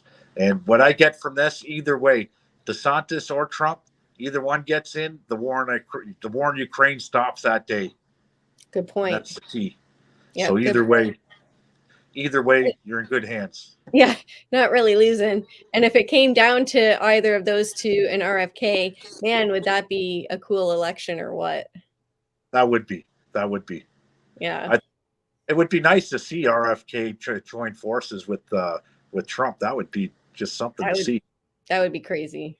You know, that would be bringing both sides together. Okay, the division would end right there, right? So, yeah, conquer, divide, bring them both together. That's all I got to say. With that being said, I got to go to work for a few more days, then I'm done. You're really leaving your job? That's, you know what? I've just had enough, Rick. I'm at that point where either I want to retire or I don't know. I'm 53 years old. You know, I threw it on Facebook, right? And my boss said, "Oh, you can't put that on Facebook." I said, "It's my Facebook." He goes, "Well, you know, so I'm not saying anything bad about the company or you or anything. That's me networking." He said, "Well, I guess." I said, "Well, how do you think I found this place?" On Facebook. I threw it on. The guy said, "Hey, come over to the shop that I was at," right? And I went over there, right? That was almost 7 years ago. Okay, and I said, if it wasn't for Facebook, I wouldn't have found you guys. So you say you got a point there, right? It's not that no bad blood. It's just I don't like the direction it's headed, right? So I'm going to take 2 weeks vacation, and that's the first vacation I've had since 2000, since the vid. Okay, since the bullshit with the vid, I haven't been on vacation. I'm taking 2 weeks off, and I'm going to reevaluate myself on that vacation and see if I'm coming back here or if I'm going to a mine up north. Who knows? But I'm going somewhere. Well, I don't know what to say except Well, good rest luck up and figure yeah, it The out. Good for you. The only thing that sucks, if I do go somewhere else, I won't be watching the Ricky Walker show like I do here. That's for sure. Well, then you Yeah, can't. that's right. Yeah. Then you can't That's go. Yes, that's right. Then I You're not can't go. allowed. You have to stay. Well, let's let the people vote in chat, okay? You guys vote in chat. Do I stay or do I go? Give me a thumbs. Give Rick a thumbs up. How's that sound? Everybody give Rick a thumbs up. I can't believe the people viewing. You got 187 views that I see, and that is police code for 187 is a homicide. Yeah, You're that's killing on it. one channel, yeah. You're killing it. Exactly.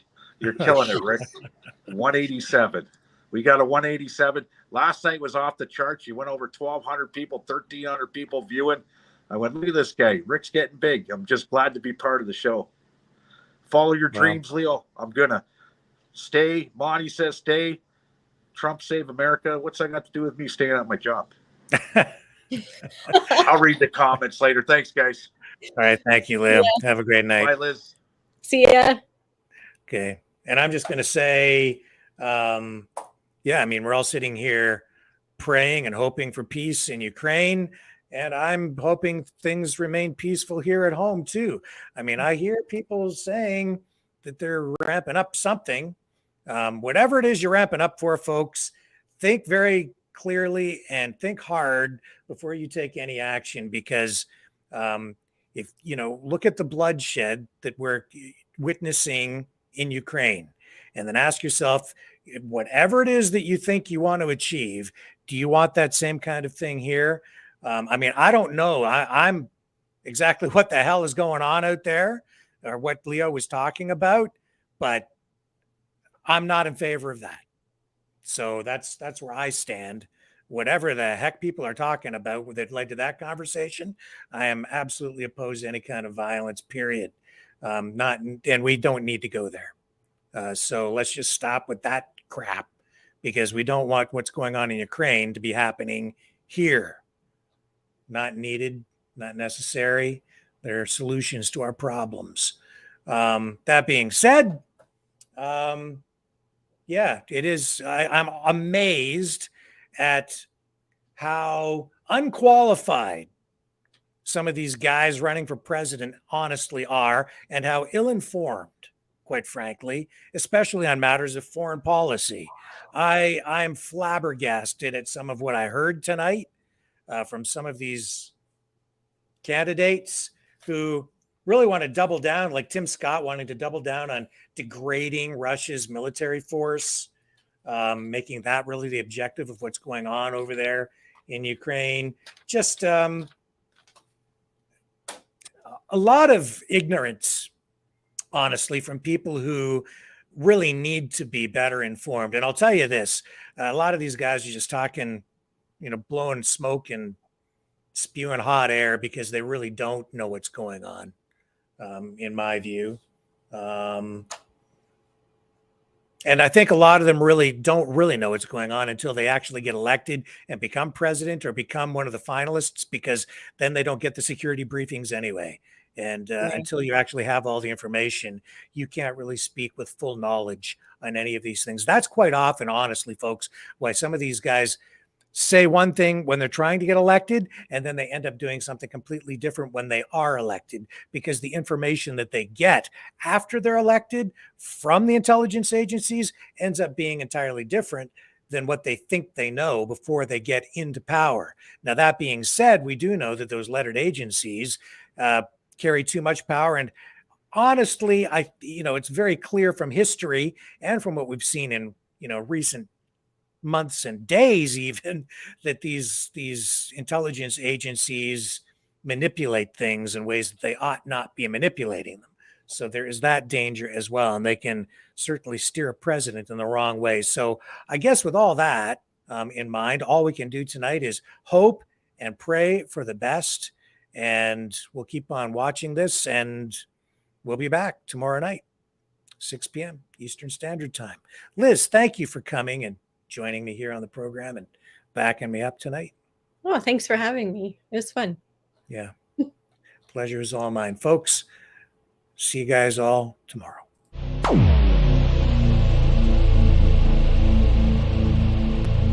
This has been a Maverick Multimedia production.